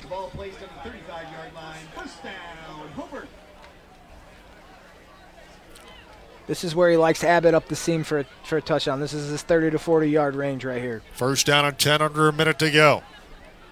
Ball at the Munster 35. Ehrlich back to pass, straight drop. Now steps up, rolls to his right. He's going to throw under pressure, lobs it up, tried to find Carlson, but broken up by Henry Wilson down to the 3-yard line. Pass goes out of, fast falls incomplete. Carlson and Abbott were both down there. But the ball underthrown a little bit, and Wilson able to knock it away. He wanted to go to Abbott here on the seam route, which is what he likes in that 30 to 40 yard range where he's able to get the ball in the end zone. But the corner was, or the safety rather, was playing pretty deep there, so that wasn't an option. Saw it, rolled out, and then thought he had a chance there. So Tejada splits wide to the right. Carlson in the slot right. Ehrlich throws to Abbott. Comes back at the 30. Inside the 30 now and wrapped up once again at the 29-yard line. Good open field tackle by Nick Mavrak. Shy of the first down. 30 seconds at a twisting clock. Quickly back to the line of scrimmage as Ehrlich barks out the cadence. Takes a high snap. Drops back to pass. Quick throw near side. Caught by Jankovic. Inside the 20 out of bounds of the 19-yard line. It's a pretty impressive series of events. 3 plays ago, they tried to connect with Abbott on a seam route for a touchdown. The safety was playing off, so they came back to the hitch, got positive yardage, and then was able to hit Jankovic right there again for the for a first down and got out of bounds. Carlson checks out. Anthony Williams back into the receiving core for Hobart with 22 2/10 remaining. 27-0 Brickies. First down at 10 at the Munster 19. Ball left hash mark. Jankovic, lone wide receiver to the left-hand side. Out of the pistol is Ehrlich. Back to pass. Got him. Has time. Throws. He's going to lob. Far side. Pass is caught for a touchdown. Abbott, the touchdown pass and catch from 19 yards out. Luke Abbott, his team-high 5th touchdown reception of the campaign. Second of the night for freshman quarterback Noah Ehrlich, his 13th of the year. And Hobart now a 33-0 lead with 15 2/10 remaining before half. If you look at the replay here that's coming, it looks like there's 2 receivers in the wrong spot. It looked like they were running a wheel and a corner route. But Abbott went and got it, and he said, I'm taking this touchdown, and that's what he did. That replay brought to you by the Castle Auto Group, Castle Automotive, Castle Subaru in Portage, and Castle Chrysler, Dodge, Jeep, Ram, and Buick in Chesterton. And a 2-point conversion attempt knocked away, trying to find Enslin in the end zone of the near sideline. And with 15 2/10 remaining before halftime, Hobart a 33-0 lead in the Munster Mustangs.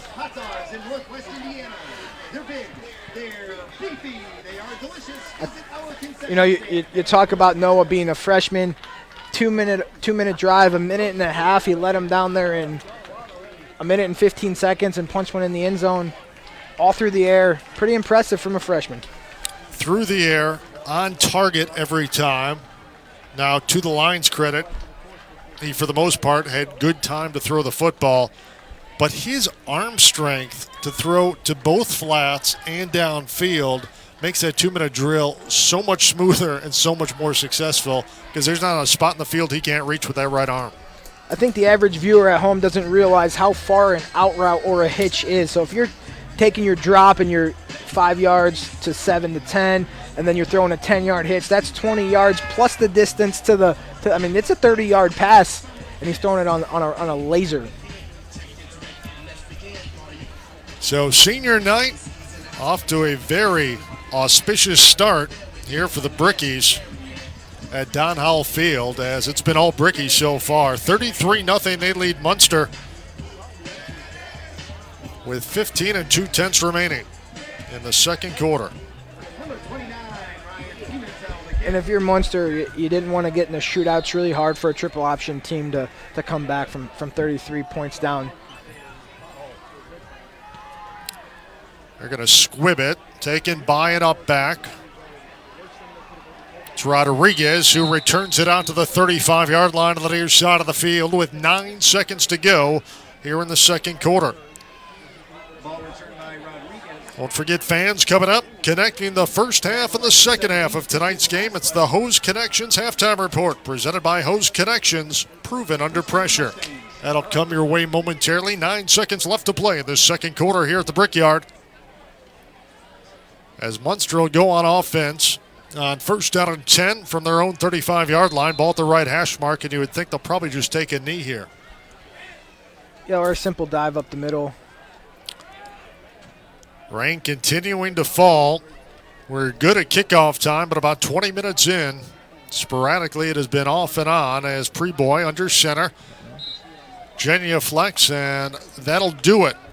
So 24 minutes in the book here at the Brickyard on Senior Day, and it has been all Brickies. Our count here at the break, Hobart 33, Munster nothing. Coming up next, we'll have the Hose Connections halftime report. Right after this timeout, our count at the break, Hobart 33, Munster nothing. This is Game Night in the Region Sports Network, the only game in town. Station 21 American Grill, with its 32 TVs, provides a family-friendly atmosphere where fans can relax and enjoy their favorite sports. Station 21 invites family and friends to enjoy a neighborly conversation, a friendly staff, and a comfortable environment before and after the game. Burgers, pot roasts, steaks, homemade soups, and more can all be found at Station 21 American Grill in Crown Point. Serving 100% prime beef burgers, Burger House is the ideal place to satisfy a hearty appetite. The Burger House menu offers more than just burgers. How about a salad, or fish and chips, or maybe fish tacos? Whatever you decide on, the Burger House chefs will prepare it from scratch. Every burger sold from their 2 locations in Valparaiso and Schererville goes to help children in need through their partnership with Kids Alive International. Check them out on the web at visitburgerhouse.com. Did you know? They decorate over 210,000 cakes a year. Did you know? Their butcher will cut your meat your way. Did you know? They have trained floral designers in store. Did you know? They will make your wedding cake. Did you know? They have a variety of deli bakeable entrees. Did you know? Their online app has coupons and so much more. Who does that? Strachan Van Til. Now you know. Hi, I'm Crowell Company's Lantern Man. I'll cover your motorcycle. I'll be with you on the water. I'll be with you on the snow.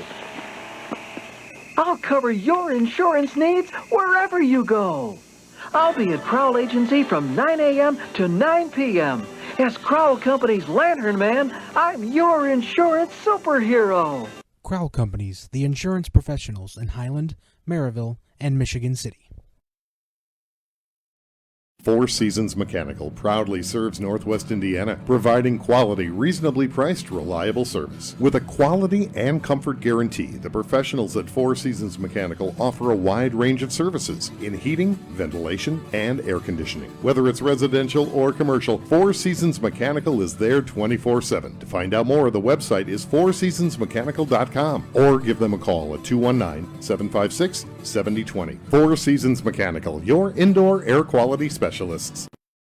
Tech Credit Union is the better option for personal and business banking. Buy a car, remodel your home, pay for an education, expand your business. Tech Credit Union can help you do these things and more. You'll enjoy the latest banking services, but without the cost of the big bank relationship. With branches throughout the region, fee-free ATMs nationwide, and online services, they're convenient too. Learn more at techcu.org. Contact any branch or call 800-276-TECH. Tech Credit Union is an equal opportunity lender and federally insured by the NCUA. With electrical services from Economy Electric Heating and Cooling, you can radiate the perfect amount of light and energy into your home. From rewiring and code upgrades to ceiling fans, lighting, security, and more, Economy Electric Heating and Cooling's trained electricians will make sure you can enjoy your home on full power all the time. For a free estimate on electrical work, call Economy Electric Heating and Cooling at 219-923-4441, and you can visit them on the web at 4ajobdoneright.com. That's the number 4ajobdoneright.com. It's been said that one man's junk is another man's treasure, but at Total Disposal, your junk is our junk. Think of Total Disposal as that key player that has several options: commercial, residential, or hand off your junk at our Blaine Street Partners transfer station. Total Disposal is more than a service provider. We are an innovator for a sustainable tomorrow, well beyond the curb. For a complete list of services, go to TotalDisposal.com. Honesty and dependability, that's the Total Disposal promise. The team of sports medicine experts at Orthopedic Specialists of Northwest Indiana is committed to getting athletes back in the game, with a focus on not only helping patients recover from injuries, but helping improve athletic performance to prevent injuries. Orthopedic Specialists provides the most advanced, comprehensive care to their patients. To learn more about all Orthopedic Specialists can do to help rehab and prevent athletic injuries, visit them on the web at osni.org or call them at 219-923-3300. Orthopedic Specialists of Northwest Indiana, providing world-class care to Northwest Indiana for over 20 years. At Toyota of Maryville, we take pride in being a one-stop shop for anything Toyota related. The best part of the Toyota Maryville experience is that we make it easy to do business with us. We have a committed team of professionals that's here to help you do just that. When you come in for service, we will welcome you and have plenty of staff on hand to handle your needs.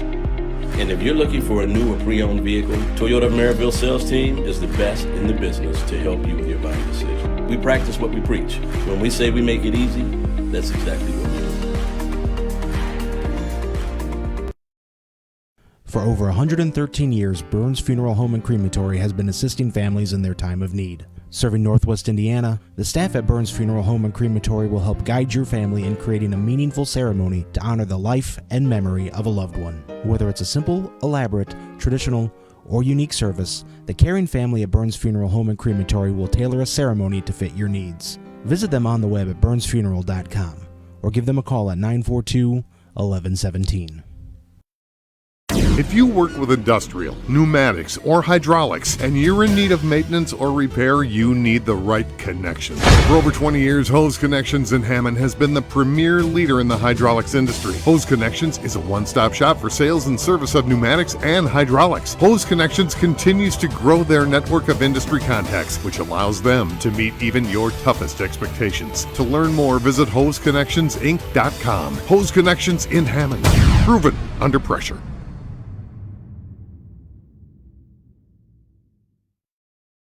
Java Wave at your local Family Express is the perfect way to get your day started or keep you moving at any time. With 12 freshly ground bean-to-cup flavors to choose from, Java Wave at Family Express has just what you're looking for, whether it's hot or iced coffee. To see all of the delicious flavor options and to find a Family Express near you, log on to familyexpress.com/JavaWave. The news says Gen Z is struggling. I've got news for them.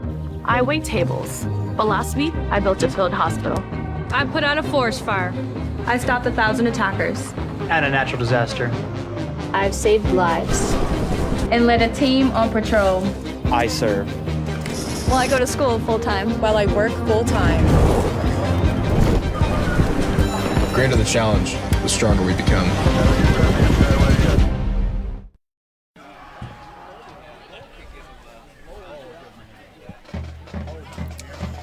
John Fitzgerald, Josh Huddleston, back here at Don Howell Field, the Brickyard, on the campus of Hobart High School, and the homestanding Brickies here at the break, a 33-0 lead on the visiting Munster Mustangs. Welcome into the Hose Connections Halftime Report, brought to you by Hose Connections on Kennedy Avenue in Hammond.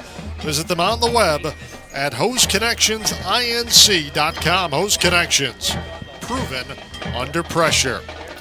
Well, Josh, a quick strike offense for this Hobart Ball Club throughout the entirety of that first half. Now a 33-0 lead. And thanks in part to Lowell with a 14-0 lead at the break on first place Andrean. Possibility of sharing a conference crown for the Brickies tonight. Yeah, that's pretty impressive that Lowell is up 14-0 on Andrean. Lowell likes to run the ball. Rainy night down at the Inferno. Kind of had the script written all over it, so surprise, not surprise, but big implications on this game and that game. Share part of the NCC title. Mark Enslin, 3 first-half touchdowns. Started the scoring, a 67-yard touchdown run. Also picked up a fumble and ran that in for a score. He tallied 3 touchdowns. A big pass play from Ehrlich to Jankovic from 76 yards out, I believe. A quick strike offense, a big play offense for the Brickies so far in this one. But the lead that was been buried, or has been buried a little bit, is this offense is clicking with Trey Gibson not having seen it down yet. Yeah, I don't know if he's on the injury report or they're saving him. He's had 179 carries. But it is senior night. Mark Enslin is a senior. He's more than serviceable, great running back. So I'm not surprised that they maybe took the cleats off Gibson. But I'll tell you what, Enslin's came to play tonight on senior night on both sides of the ball. The 67-yard touchdown run, pretty much untouched, full speed ahead. Right man, right spot on the fumble recovery, and then come back on the 28-yard touchdown. So first 3 scores go to Mark Enslin, right on cue, and on senior night. So it's pretty impressive work from him. Very impressive, and with Gibson out, kind of maybe a two-headed monster going into playoff time, is a nice thing if you're Coach Osika. Yeah, and I think it's kind of opened up the playbook for Noah Ehrlich as well. So if you don't have the workhorse Gibson to turn around and hand the ball off to, they've opened up the passing game a little bit more. We saw kind of a 2-minute huddle or 2-minute offense at the end of the half. Noah's thrown the ball a little bit more than he has in games previously with Gibson in the game. So I think Hobart's showing a lot on offense. They're showing their ability to get it done through the air and on the ground tonight. We'll take a break, take a look at some of the other scores from across the region. We're here at halftime at the Brickyard. It's Hobart 33, Munster nothing. This is Game Night on the Region Sports Network, the only game in town. Ethos Dental Group in Munster, Crown Point, and Cedar Lake offers a full scope of general and cosmetic dentistry with expertise ranging from porcelain veneers to dental implants, crowns, and bridges. At Ethos Dental Group, you're assured that Dr. Stojkovic and Associates utilize the latest in technology. Ethos Dental Group would like to join you in welcoming Dr. Emily Hansen to their team. Check out ethosdentalgroup.com or call 219-595-3432 to schedule an appointment. Ethos Dental Group, Munster, Crown Point, and Cedar Lake.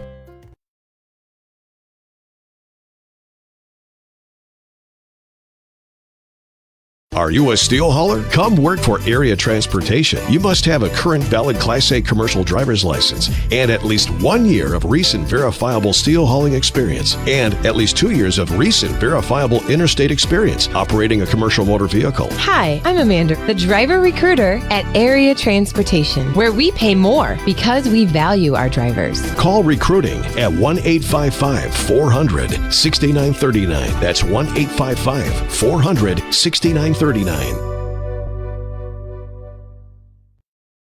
Blythe's Athletics in Valparaiso, whose team has been serving your team since 1959, is a leader in athletic apparel and equipment sales. Whether it's off the rack or customized to your specifications, Blythe's has the products and staff to serve you best. Trophies, embroidering, screen printing, athletic shoes, anything you're looking for, you'll find at Blythe's. Visit them today at teamblythes.com, where the athlete shops. Attention homeowners, ready to start your next project? Need to pay off your debt? Refinance your home? Unlock the value of your home with a Centier Bank no-fee home equity loan or home equity line of credit. Stop by a local Centier branch today or visit us on the web at centier.com/home equity. Terms and conditions subject to change without notice, subject to credit approval. Centier Bank, NMLS number 408076, Equal Housing Lender, member FDIC. Those drops of water coming from your ceiling can make a lasting impression on your home or business. Before the tide turns, call Great Lakes Roofing, 866-551-7121. They work with your deadline, not theirs. From businesses to homeowners to property managers, the team of problem solvers at Great Lakes Roofing will be there fast and will exceed your expectations. And when the rain falls again, they will follow up to make sure that you're dry and comfortable. Great Lakes Roofing, 866-551-7121, or on the web at greatlakesroof.com.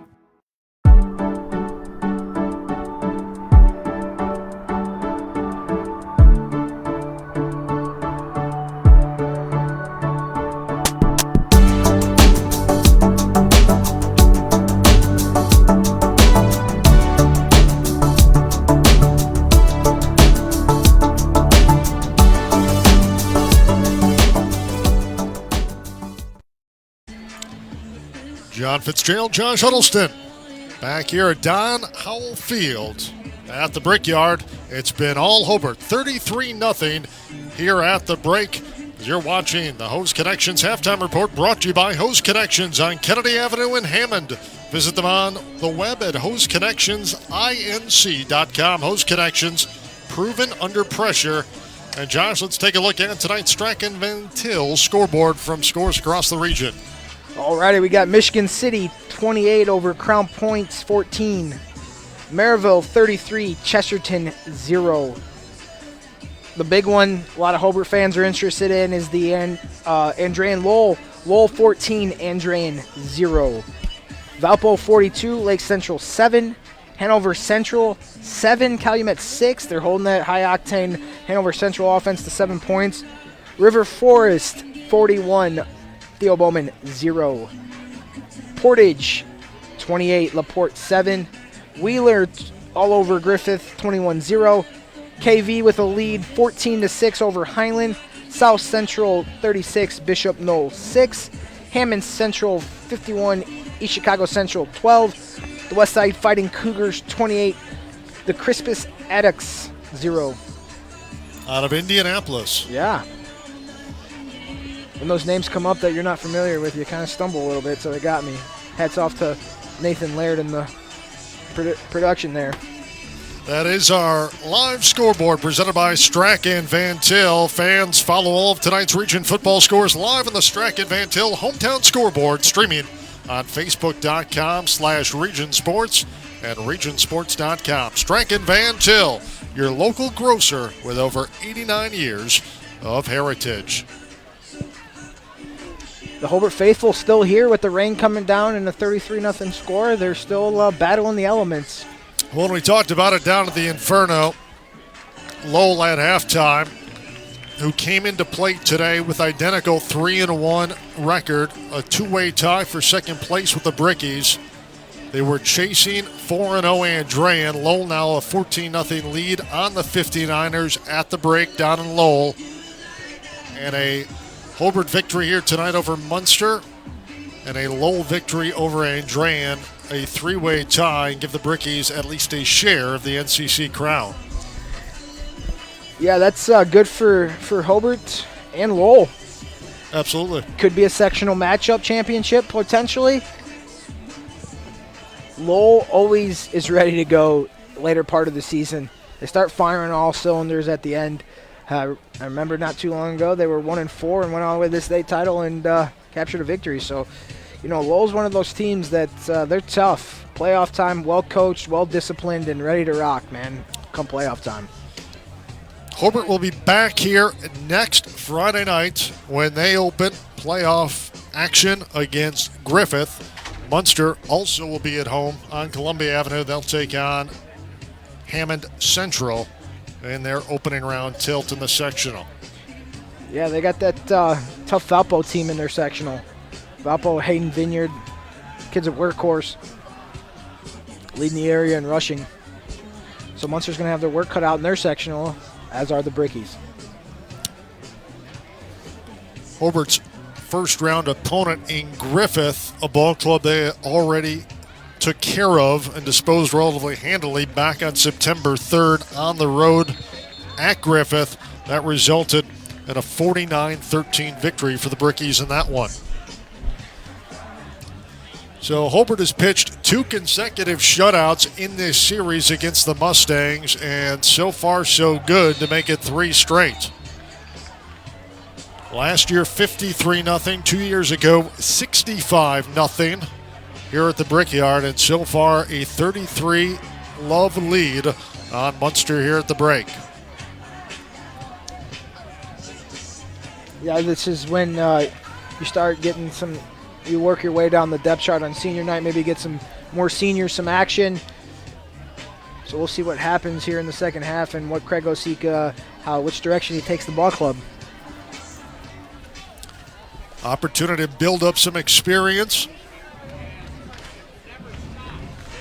for some of the players who haven't gotten as many reps this year. And you also, in the back of your mind, last game of the regular season, the score is 33-0. You don't want to go so far where you risk a regular getting hurt potentially with the rain falling here as the temperature has dropped a little bit so far tonight. Yeah, there's this thing hanging over the heads of all of these programs across the country, this COVID, and you never know, maybe a player is going to be quarantined or not, so you don't want to add injury to that too as well. So there's a lot at stake for these kids, and some of these kids want to have a long, successful playoff run. So there's a lot of variables, and getting someone hurt is not on the table. And even more reason not knowing when the COVID head might pop up of getting as many reps for some people as possible. So they're a little bit more game ready heading into the postseason. Hobart will kick things off as Munster will receive, moving left to right, and the kick will carry him into the end zone for a touchback. And Munster with possession here to start the third quarter. As Pimentel's kick went through the end zone between Churros and Wilson. Yeah, if you're Munster, you got to come. I mean, you had a successful first couple drives against the Brickies in the first quarter, so you got to look to build off of that and come out and establish a running game. And Preboy had a lot of success with getting to the perimeter after the fake dive or the read option up the middle. So I look for them to come out and try to establish that early on. So first down and 10 from the 20. Preboy fakes a handoff. He's going to keep it. Gets across the 20 to the 22. Hit hard. And drop there after a short gain. Preboy, we've talked about it all night, taking a licking every time he holds on to the football. They're going to say he picks up 3. Second down and 7 now, ball at the left hash. Tough kid. Right on cue. We're just talking about Preboy. Offense runs through him, and that's how they start out the second half. Rain beginning to pick up pace here at the Brickyard as we are just underway here in the third quarter. The radar is just straight green, so we're going to have rain for a while. Preboy slides under center. Churros in motion. Straight ahead handoff to Surik. He works his way up to about the 25-yard line. And the stop was Juris for the Brickies. That's going to bring up third down and 5. So third manageable now for the Mustangs as Preboy breaks the huddle. He's going to send Wilson wide to the left-hand side. Centeno slot left, Churros in the slot back to his left.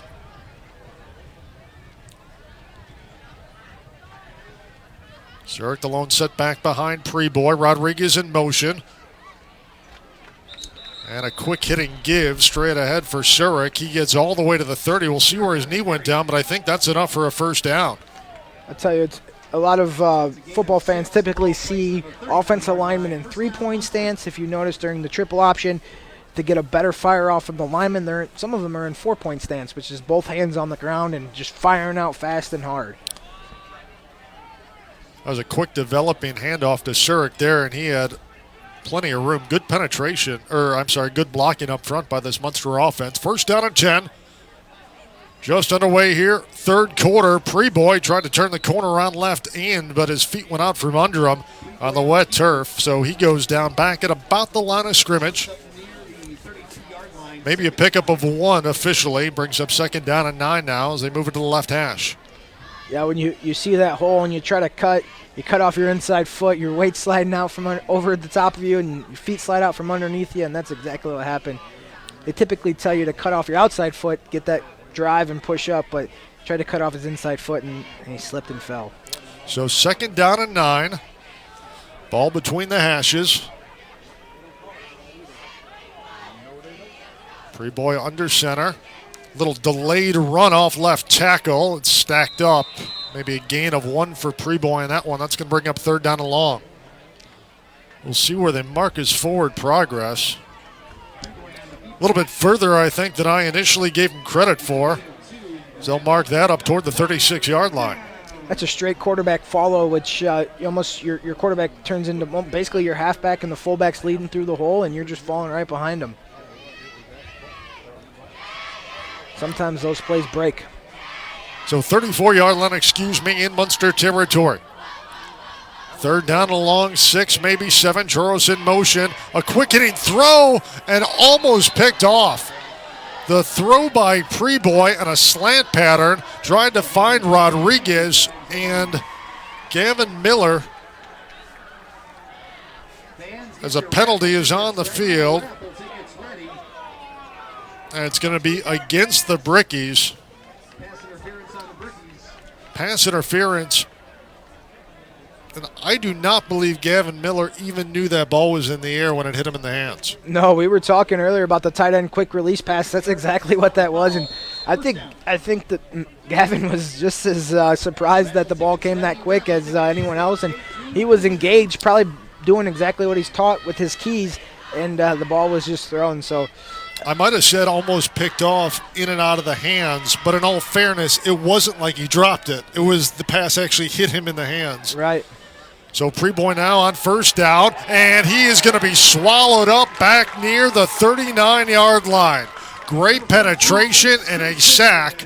Combined sack for Simpson and Justin Sawyer, who quickly got into the backfield, and Preboy had no time to unload. Yeah, Simpson's leading their team in sacks. That makes his 5th sack on the season. He's their guy that gets after the quarterback on those plays. But I tell you, it's so hard with this triple option to realize that they're even passing. So kudos to Simpson there on that play. Simpson came into play 2nd in the NCC in sacks and 3rd in tackles for a loss. He just picked up another one of both there. 7:58 to play.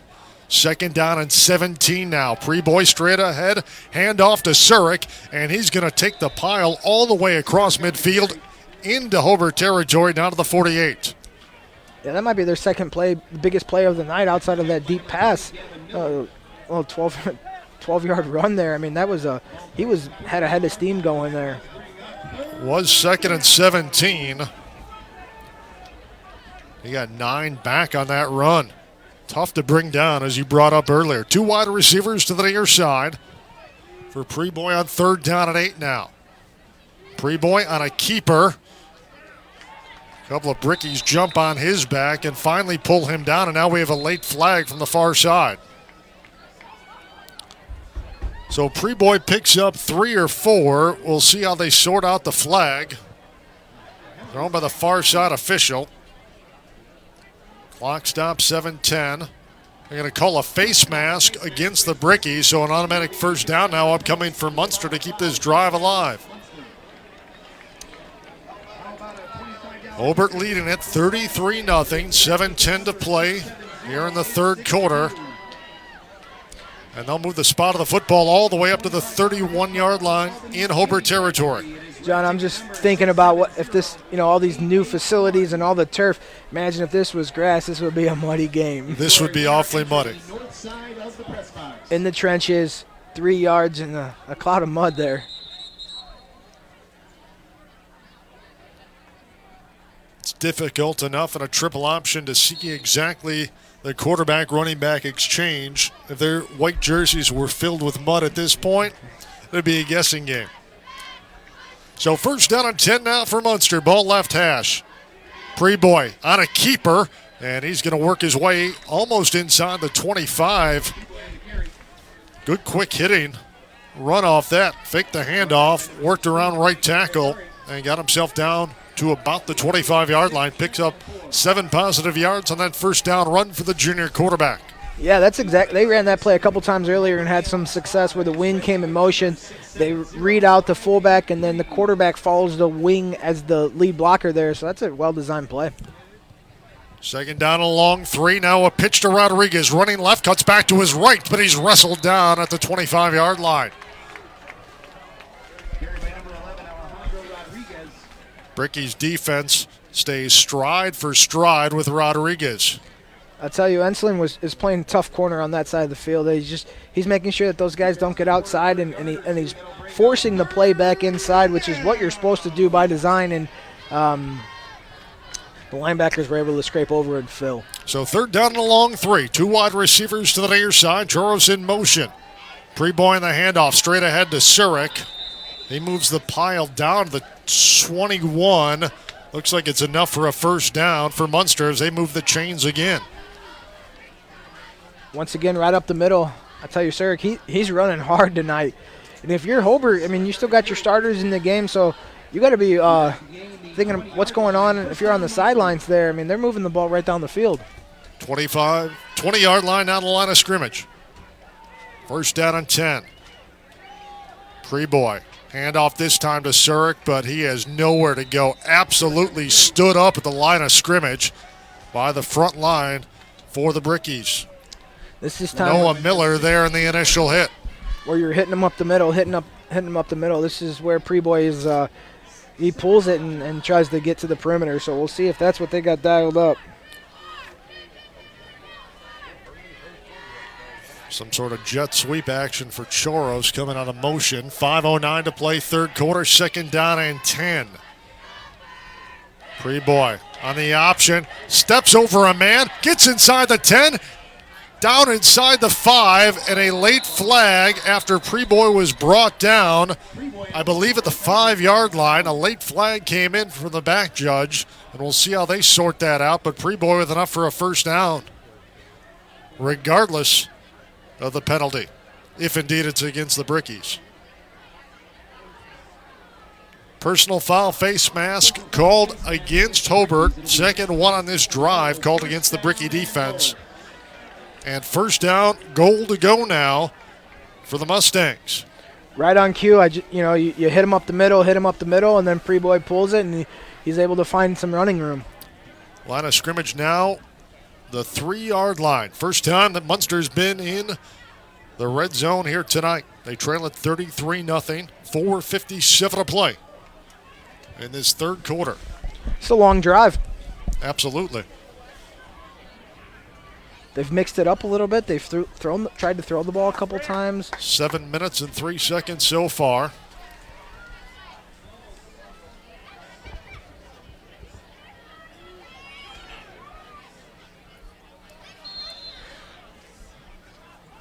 They're having a lot of success on the right side here. So Centeno wide right, Wilson slot right. Give is to Surik. He inches his way closer to the end line. So they're going to say pickup of 1 officially. That moves it up at the 2-yard line. Second down, goal to go from the Hobart 2. I'll tell you, John, it's extremely tough to stop these triple option teams right here on the goal line. They fire out so hard. They get behind the guard and tackle and just kind of push the ball in.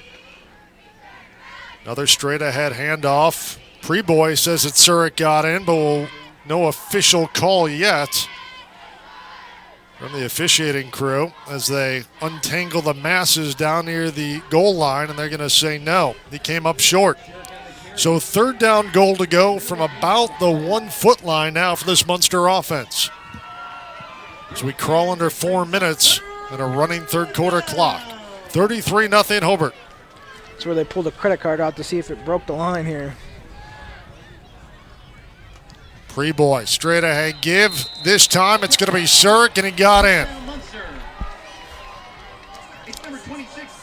So Blake Surik scores from 1 yard out. His 6th rushing touchdown of the campaign. First score of the night for the Mustangs. As it's now 33-6 Hobart with the PAT pending. Alex Marich on to attempt the point after. He's 15 for 17 in the PAT category this year. Right-footed soccer style kicker. Snap spot kick is up.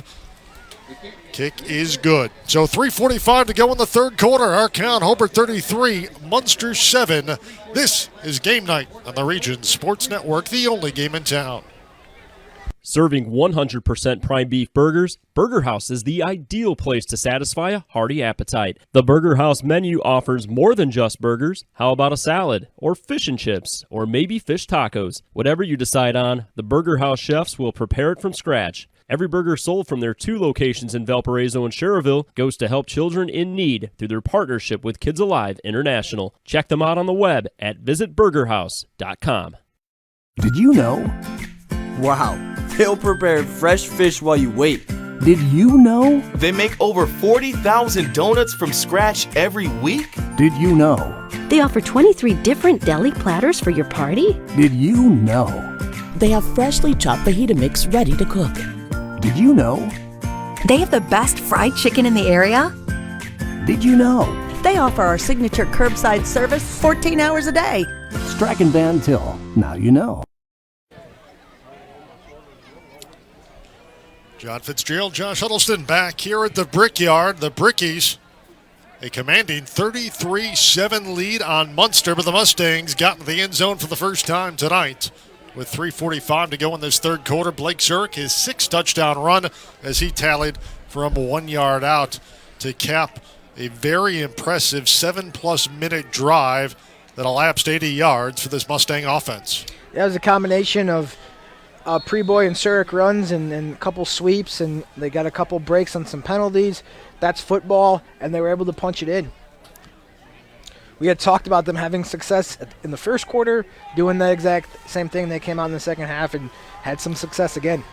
So Munster on the board for the first time tonight. Alex Marich sends his ensuing kickoff out through the back of the end zone as Ensslin watches it go on the far sideline. And Hobart will start first down and 10 from their own 20, moving right to left here in this third quarter. Under a steady, light rain now here at the Brickyard.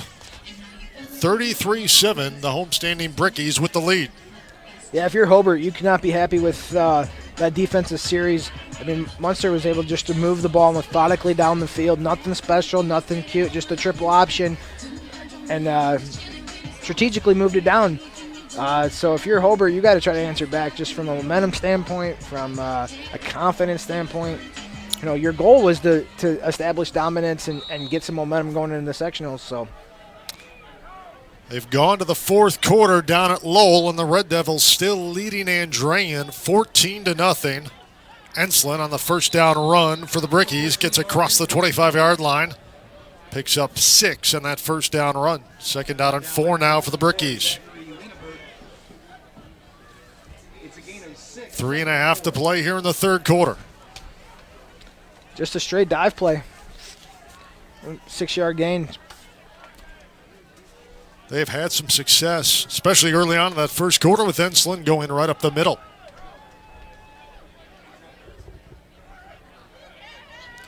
Ehrlich turns, puts the ball in the belly of Ensslin once again, inches his way up toward the first down marker. I believe he might have gotten it up to the 30. He did. They'll move the chains. So back-to-back runs, compiling 10 yards for Ensslin, and Hobart moves the chains. That's just Hobart. That's the Hobart identity. They're just getting right behind their senior center, Connor Bach, and just run the ball right up the middle. They've been doing it all year, and it looks like they're gonna do that. Jaden Hens back in. Tejada checks out. Abbott, Jankovic wide to the left-hand side for Ehrlich. Barks out to Cadence on first down and 10. Drops back to pass. Looks over the middle. Pocket collapses. He runs to his left-hand side. Back pedals, now throws. Underneath, pass is caught. Complete to Carlson inside the 25 and wrestled down at the 20-yard line by Henry Wilson from behind. Ehrlich kept that play alive with his legs, scrambling, able to find Carlson running right to left and hit him in stride. Carlson made the catch, brought down to the 20 in Munster territory, first down and 10. I'll tell you what, I've seen a lot of football in my life, seen a lot of high school football. That may be one of the best throws I've seen from a freshman quarterback. They don't teach it. They don't coach it. That's all instincts. Rolling out left, flips his hips, drops an absolute dime to Carlson there. What a play. That replay brought to you by the Castle Auto Group. Ehrlich, first down, handoff, Ensslin, inside the 25, down to the 21.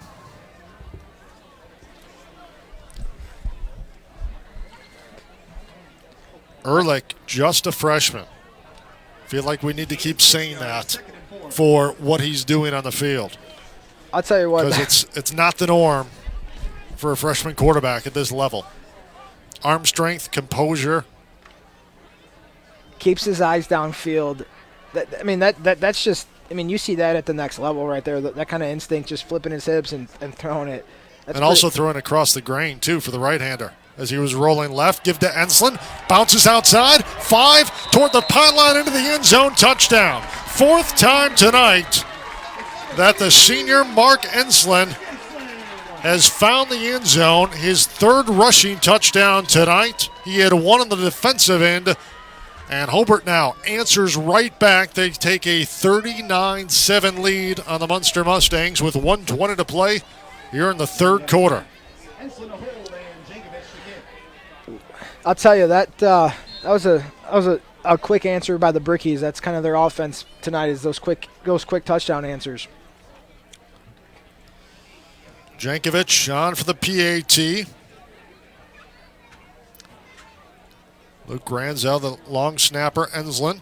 The hold, up, and it's good. So 1:20 to play here, third quarter. It's Hobart 40 and Munster 7.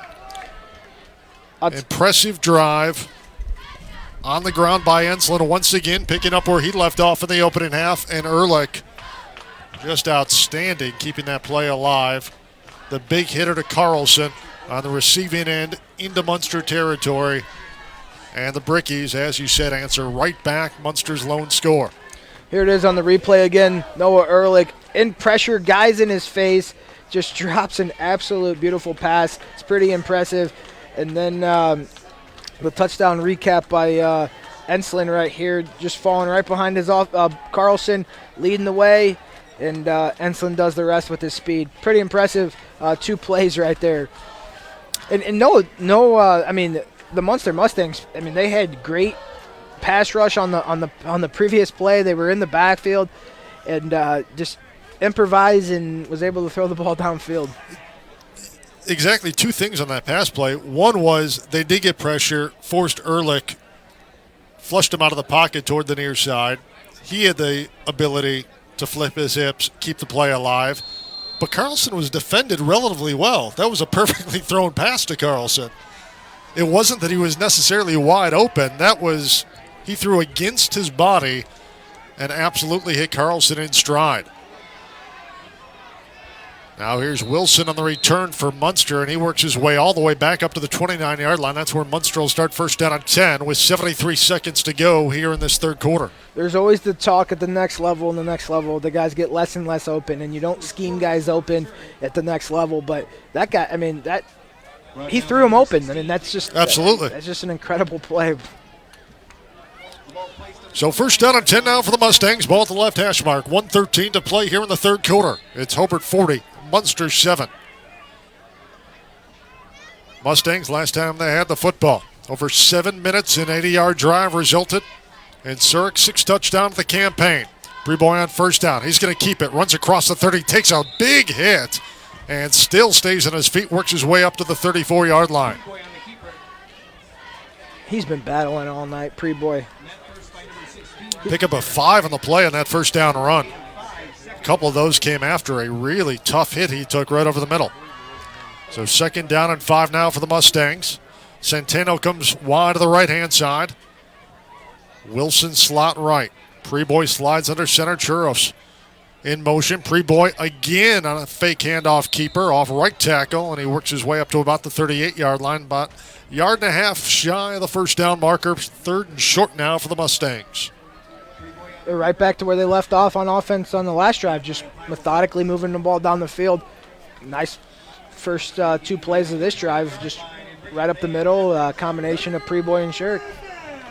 16 seconds and a running clock here in the third quarter. Munster does not have to snap it, but they will. Preboy.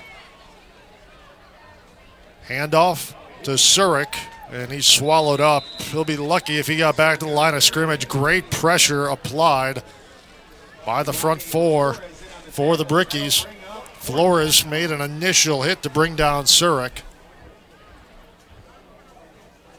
So they will give him the line of scrimmage. 4th and 1 when we come back for this Mustang offense from their own 38-yard line. 3 quarters are in the books here at the Brickyard. Our count, Hobart 40, Munster 7. This is Game Night in the Region Sports Network, the only game in town. Hi, I'm Crowell Company's Lantern Man. I'll cover your motorcycle. I'll be with you on the water. I'll be with you on the snow. I'll cover your insurance needs wherever you go. I'll be at Crowell Agency from 9 a.m. to 9 p.m.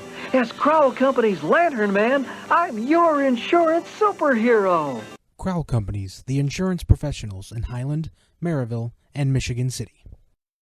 For over 113 years, Burns Funeral Home and Crematory has been assisting families in their time of need. Serving Northwest Indiana, the staff at Burns Funeral Home and Crematory will help guide your family in creating a meaningful ceremony to honor the life and memory of a loved one. Whether it's a simple, elaborate, traditional, or unique service, the caring family at Burns Funeral Home and Crematory will tailor a ceremony to fit your needs. Visit them on the web at burnsfuneral.com or give them a call at 942-1117. John Fitzgerald, Josh Huddleston back here at the Brickyard. Start of the fourth quarter. Munster on 4th down and 1. Football at their own 38-yard line. Preboy, keeper, stood up. We'll see where they're going to mark his forward progress as he gets absolutely wrestled down by the Hobart defense. One of the initial hits. Same first down. So they will say his forward progress enough to give him the first down. And I'm not so sure if Preboy's not a little bit slow to get up here. He is. He's limping a little bit. And the training staff from Munster is going to come off the field, but in perfect form. He's telling him to go back to the sideline. He's going to be fine. He's tough. We just heard a little cheer from the Bricky crowd here. We got a scoreboard update. Lowell Red Devils 17, the Andrean Fighting 59ers 0. So an opportunity for a three-way conference crown. A Lowell win over first place Andrean and a Bricky victory here. With not everybody up. Finish the regular season with 3 teams at 4-1 in the conference slate. Brickies a commanding 40-7 lead here. Munster first down and 10 from their own 40. Churros now at a quarterback, gives a pitch. Gives it to Cooper Watts, who works his way across the 40 out to about the 43-yard line. He's brought down by Gavin Miller on the near sideline. That was a great play by Mark Enslin here. He took the lead blocker on, stunned him, did exactly what he was supposed to do, and then made the tackle. Helped make the tackle. So Tommy Churros in relief now of Preboy, who went out with an apparent injury, being shaken up after that first down run. Churros under center now. Gets Rodriguez in motion, fumbles the snap, and it looks like he was able to fall back on it at about the 43-yard line. So 3rd down and long now for Munster. 10:39 to go in this fourth quarter. Hobart 40, Munster 7. You always worry about that with a new quarterback in there under center, the center quarterback exchange. When it's wet, makes it more complicated. When it's dry, it's still complicated. And Tommy Churros has not taken a whole lot of snaps this year in games, if any. Preboy has been the lion's share under center. Churros fakes a pitch. He's going to run right now, has to throw. Gets outside the tackle box. Had a man across midfield, but underthrew his intended receiver as he tried to find Rodriguez, and a stop. Came back for the football, but just underthrown. So 4th down and 8 now, and Alex Marich is going to come in to punt it away. Yeah, he had a guy open. If he just had a little more time, he could have connected on that pass play. That would have been enough for... It would have been enough for a first down. So 10:02 to play, fourth quarter. Brickies a 47 lead. They'll get the football back here. Alex Marich on to punt it away. Good snap. Puts the right foot to it. Line drive kick. Bounces in front of Enslin. And good coverage as Enslin lets it bounce inside the 25-yard line, where it's down at the 23 by Centeno of Munster. I'll say the 24, and that's where the Brickies will start first down and 10. Yeah, we'll see what they come out with. I mean, they had some success through the air, on the ground. We'll see if they continue to try to work in their passing game and try to get ready to go for the sectionals. Coming up next Friday night here at the Brickyard, 7 o'clock the start time. Kickoff against the Griffith Panthers. Second meeting between Griffith and Hobart this year. Brickies victorious on the road at Griffith, 49-13 back on September 3rd. Stay with us after the game. John and I will be giving out some awards. We got some worthy candidates, and it'll be, we're not going to tip our cap too soon, but. Flags on the play. Quick hitter, straight ahead run. As Matthew Bissick moves the football up the 45-yard line. We have a flag in the Hobart backfield. No official indication as of yet. Gotta think it's probably gonna be a hold though. Yeah. Looks like Noah Ehrlich's day is done. Looks like they got the Luke Abbott in there at quarterback taking some snaps.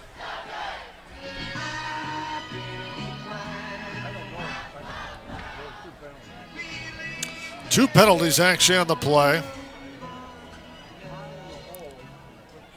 That penalty backs the Brickies up to the 20-yard line. First down. So they'll move the line of scrimmage now to the 19-yard line. First down.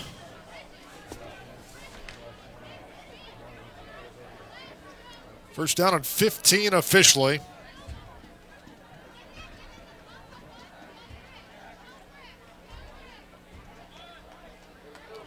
Bissig on the carry, works his way across the 20 out to the 22-yard line. Luke Abbott. That was number 25, Matthew Bissig on the carry. Getting the play. It's a gain of 2 yards. The Bricky crew now heads back to the Bricky huddle with 9:19 to play. Yeah. Luke's more the running quarterback. They look like they're kind of doing some read option on that last play, and this looks like it's going to be a straight power run. Abbott takes a snap, turns. Bissig on the carry. Gives it to Bissig. Not much traction there, up the gut. So ball at the 23-yard line. Brings up third down at about 12.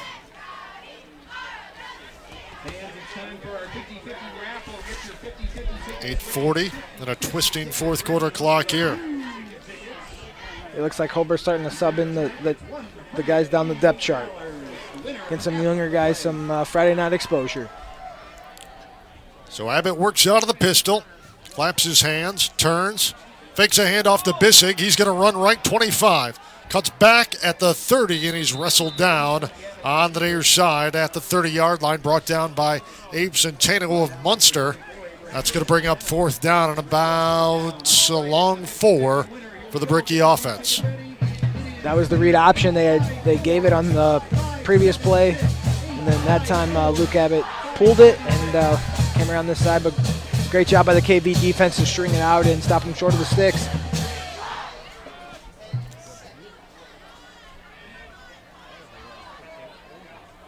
So fourth down and 4 from the Hobart 30. Brickies to punt it away. 1 second on the play clock. They get the snap off, and it's going to be running into the kicker as Munster Choros lets the punt bounce. It's going to roll inside the 25 down to the 23-yard line. Munster got a huge push on the right-hand side of the line, but ended up coming in contact. And we'll see if it's roughing or running into, but it's going to be a roughing the kicker. Running into the kicker against the Mustangs. I'll tell you what, that's a hard play. You know, you're coming full speed around the edge. You're trying to find an aiming point. That's the plan, but it's so hard to not get that to run into him, and that's exactly what happened there. So the Brickies now keep possession.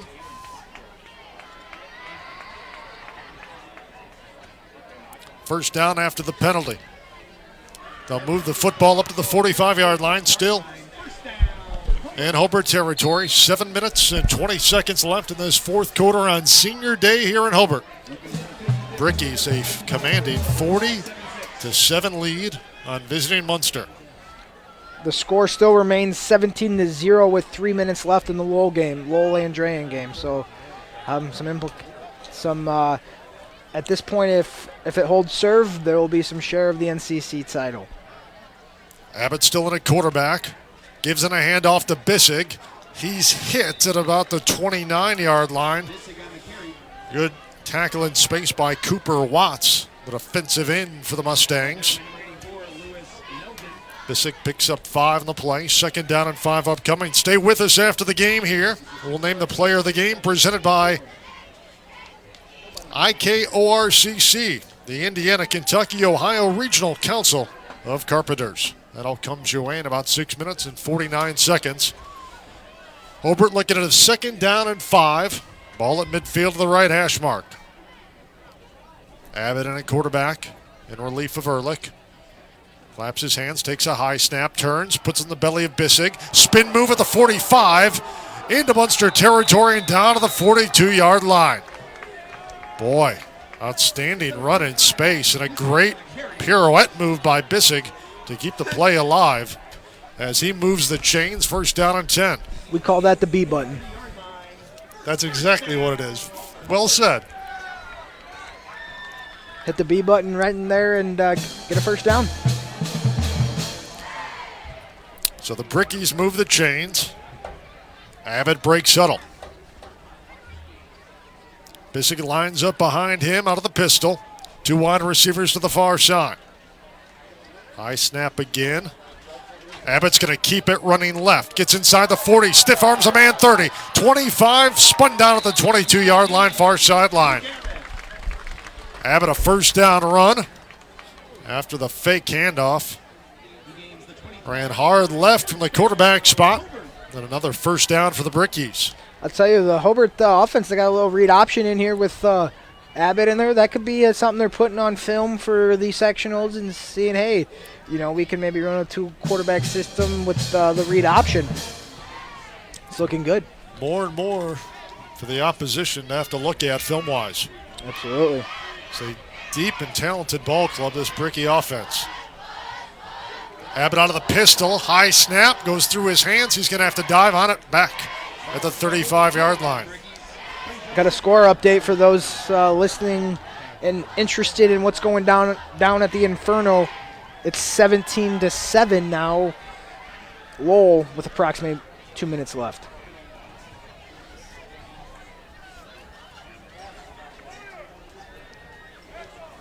Onside kick by the 59ers, I'm assuming, is coming up very quickly here. One of the most exciting plays in football.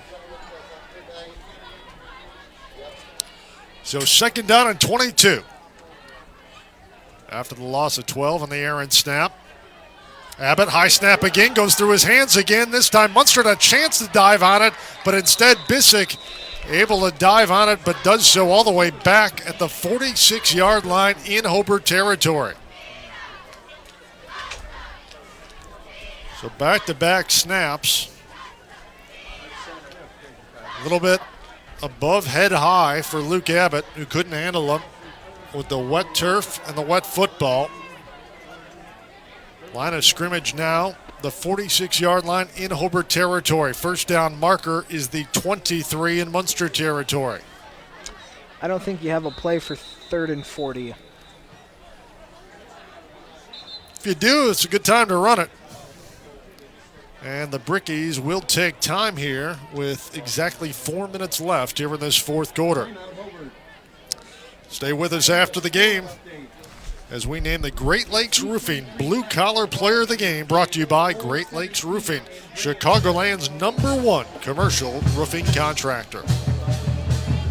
I just got a text from my wife. She said my son's up listening, and he has a birthday this weekend. He'll be 3, so happy birthday, Colt, man. Same name as my son. Colt? Yep. No way. Yeah, absolutely. Pretty impressive. Good minds think alike. Hey, here we are. We'll be here the rest of the night. We have at least one listener. We want to thank Toyota of Maryville for sponsoring high school football right here on the Region Sports Network. And when you're looking for your next new or pre-owned vehicle, visit Toyota of Maryville. Toyota of Maryville, we make it easy. So 3rd down and 31 for the Brickies, who lead it 40-7. 4-minute mark here in this 4th quarter.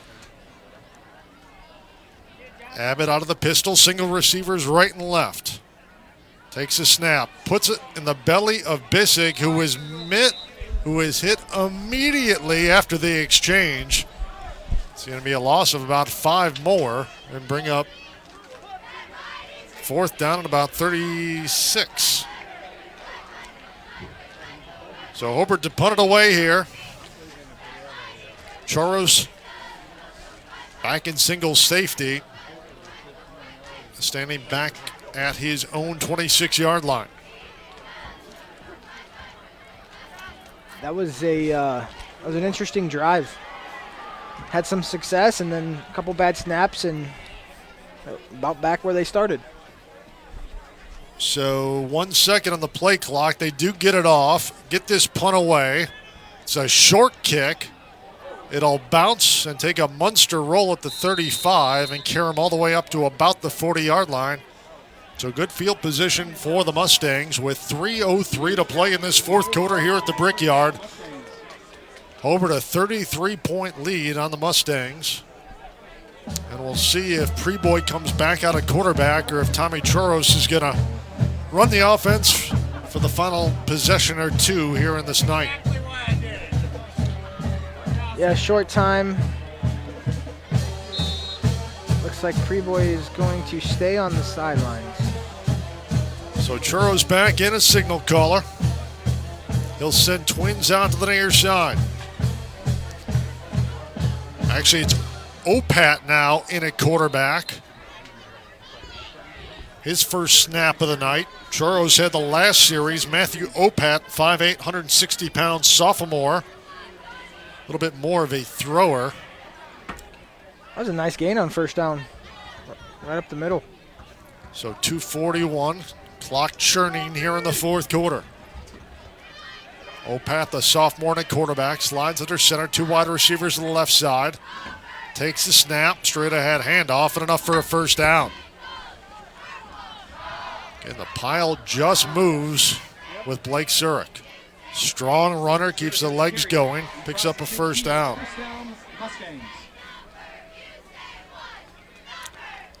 Yeah, you got some younger kids in for the Brickies trying to get up to that speed. It comes at you quick. 2:11 to play, first down and 10 now for Munster. Ball between the hashes. Opat slides under center, takes the snap, play action pass. The lefty throws it out near side. Pass is complete to Choros. 30, 20, 15. They're going to say he stepped out of bounds back at the 22-yard line. Opat with that quick hitter to Choros out of the backfield. Big first down passing catch. And that gets Munster inside the red zone for the second time tonight. They trail it 40-7. They did score a touchdown here in the third quarter, and they'll look to do it again inside the 20-yard line. What a quick release by Opat, lefty, making things happen late in the game. Wilson wide left. Centeno slot left. Opat takes the snap, hands off, straight ahead run. It's going to be Zurich between tackles. Works his way up inside the 15 out of the 13-yard line. 1:43 and a moving clock here in the fourth quarter. You know, if you're the Munster Mustangs, you punch one in, you carry some momentum in the next week.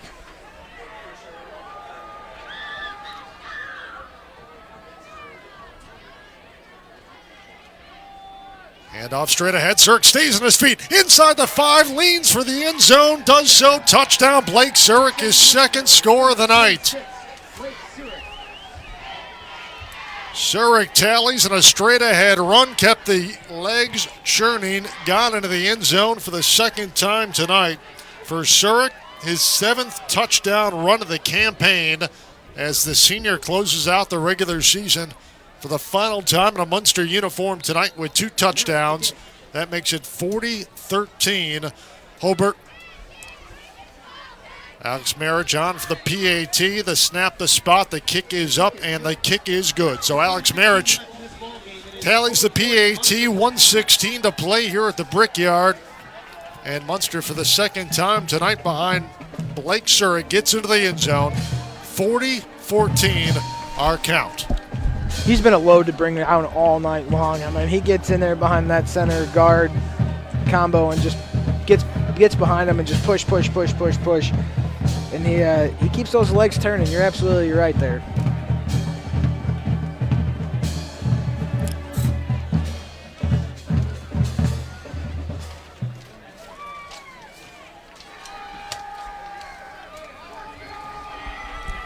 If you're a Hobart senior, you have to be happy on tonight's senior night. nice way to go out. And also very likely with at least a share of the NCC crown tonight, depending on what the final score ends up being from the Inferno. Finish the regular season. The Strakavan Till scoreboard update brought to you by Strakavan Tills. Lowell 17, Andrean 7, and that's final. And that's a final. So Lowell knocks off Andrean. Hobart 76 seconds away from knocking off Munster. That would cause a three-way tie atop the NCC. Hobart, Andrean, and Lowell all with identical 4-1 marks in conference play. March's kick goes out of bounds far sideline, so a penalty called against Munster. He tried a squib kick to the far side. And Hobart will go first down with 1:16 to play. So the Brickies will finish the regular season winners of 6 of their final 7 after that 0-2 start. And the only thing keeping them from 7 straight wins to close out the regular season was that heartbreaker at Andrean. Yeah, that was a crazy game of they spotted them 28. They came back and tied it up, and kicker hits a 43-yard field goal, unheard of in high school football, and at the horn, and Andrean wins it, but they lose tonight at Lowell. So 24 now at a quarterback for Hobart to give to Bissig running right. And he's tripped up back at the 35-yard line. New Hobart quarterback. Number 24. Their third of the night.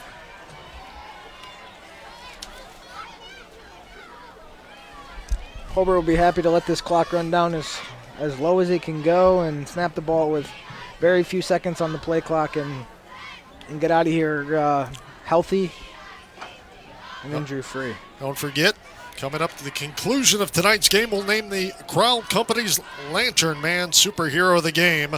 Crowell Companies proud to recognize the superheroes on the football field.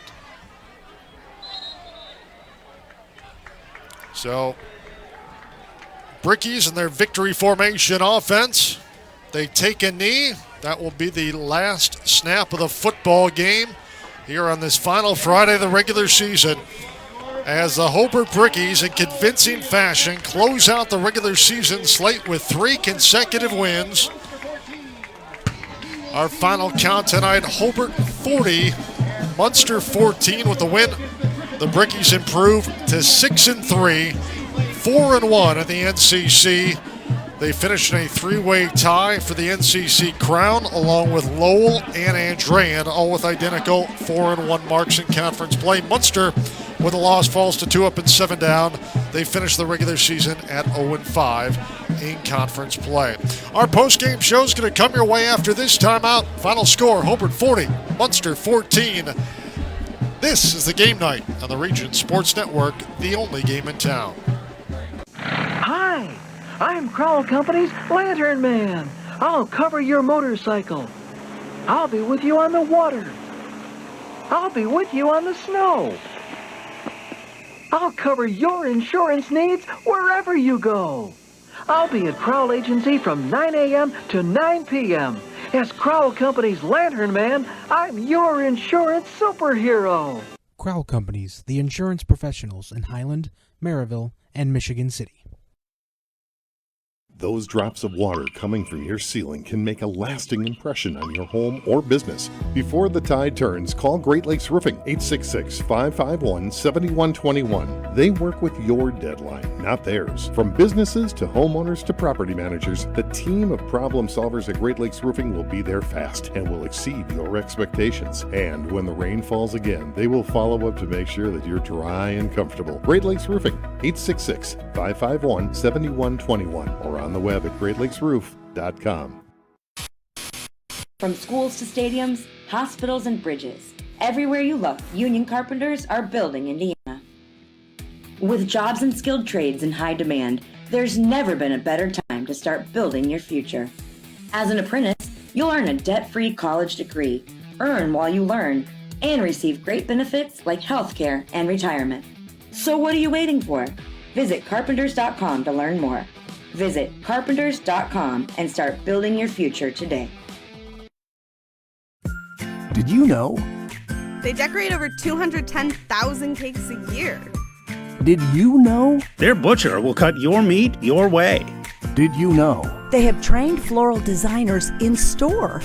Did you know? They will make your wedding cake? Did you know?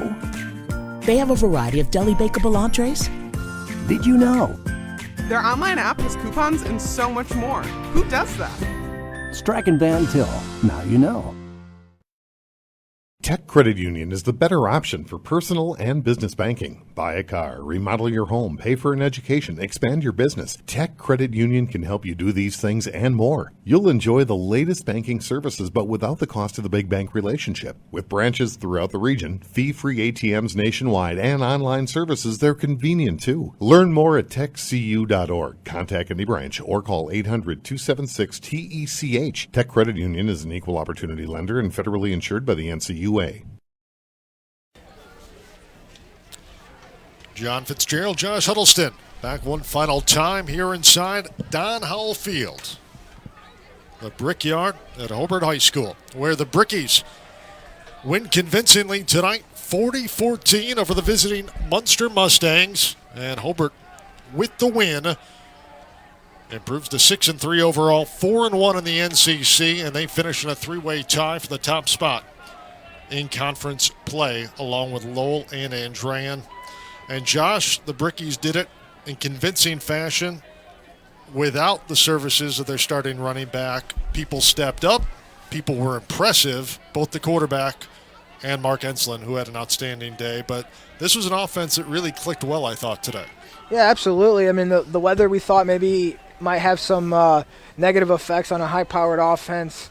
Thought maybe it favored Munster a little bit with their run heavy, but didn't seem to have any effect on the Hobart offense. They were able to mix it up, both run and pass. And as you said, without the service of Trey Gibson, I think they were holding him out for the sectionals, make sure he's healthy at 100% and ready to go. Mark Enslin stepped in. He was able to run the ball. Ehrlich was able to pass the ball. The offensive line gave him a lot of time. And the defense stepped up tonight, too, as well. Defense at times is outstanding against, as we talked about in the open, a very unique set that they don't see very often, the triple option offense run by the Munster Mustangs. As just beneath us, the Brickies gather on this senior day to sing the fight song one final time here in the regular season. Now the Brickies at 6-3 will play host to Griffith next Friday night, 7 o'clock the start time. Munster will try to regroup after dropping their fifth consecutive game as they fall 0-5 in conference play. They will go back home to Munster and take on Hammond Central in 2 weeks at Munster High School on 10/29. So an impressive victory for Hobart tonight as they share part of the NCC conference title with an impressive 40-14 win. Don't forget, fans, we want to thank Toyota of Maryville for sponsoring high school football right here on the Region Sports Network. And we're looking for your next new or pre-owned vehicle. Visit Toyota of Maryville. Toyota of Maryville, we make it easy. Now time to name the Kroll Company's Lantern Man Superhero of the Game. We kind of tipped our hats in that first quarter, but the Kroll Company Insurance Superhero of the Game is senior Mark Enslin, running back, wide receiver, defensive back. You name it, he did it tonight for the Brickies, taking on blocks, scoring touchdowns, filling in for Trey Gibson. 67-yard touchdown, 40-yard touchdown recovery, fumble where he marched it in, comes back with another 28-yard touchdown, and then an 18-yard touchdown run. He was the Kroll Company's Lantern Man Superhero of the game tonight. 4 touchdowns, that makes a lot of sense. He had one heck of a night on senior night here at the Brickyard. Kroll Companies have offices open from 9 to 7 Monday through Friday, and Saturdays till 2 in Highland, Maryville, and Michigan City. Now time to name the player of the game, presented by IKORCC. The IKORCC play of the game is a 76-yard touchdown pass, an absolute beautifully thrown ball by Ehrlich to Jankovic on senior night. He skated across the end zone. It's an absolute dime for a touchdown. And that's the IKORC play of the game. Really showed this arm strength, composure, and just absolutely big playability of this Hobart offense. That is our play of the game presented by IKORCC, training, professionalism, and partnerships for economic development. Now finally, time to name the Great Lakes Roofing Blue Collar Player of the Game, brought to you by Great Lakes Roofing. The senior fullback from Kankakee Valley, Blake Surik, he was a workhorse all night. We don't have the carry count on him. He had a bunch, and he had the 2 touchdowns for Munster, and just an absolute workhorse for them. That is our blue-collar player of the game, Blake Surik, in his final regular season game in a Mustang uniform, brought to you by Great Lakes Roofing, Chicagoland's #1 commercial roofing contractor. That'll about do it for us tonight here from Don Howell Field at the Brickyard. Hobart Brickies victorious in fine fashion, 40-14 the final score over the Munster Mustangs. Thanks so much for the executive producer of the Region Sports Network, Chris Ramirez. The coordinating producer is Nathan Laird. Our game producers here in the booth, Zach and Luke Miller. Video provided by Brandon Root. Thanks also to the athletic director of Hobart, Mike Black. The coaches, the head coaches of this one, Craig Osika from Hobart, Jason Grunwald from Munster, and all our viewers on Facebook.com/RegionSports and RegionSports.com. Josh, thanks so much. It was a pleasure. Thanks for putting up with me tonight on this one, but hopefully we can do it again sometime. Hopefully soon. 40-14 our final count. Hobart victorious over Munster. For Josh Huddleston and our entire crew, this is John Fitzgerald. Good night. You've been watching Game Night on the Region Sports Network, the only game in town. So long.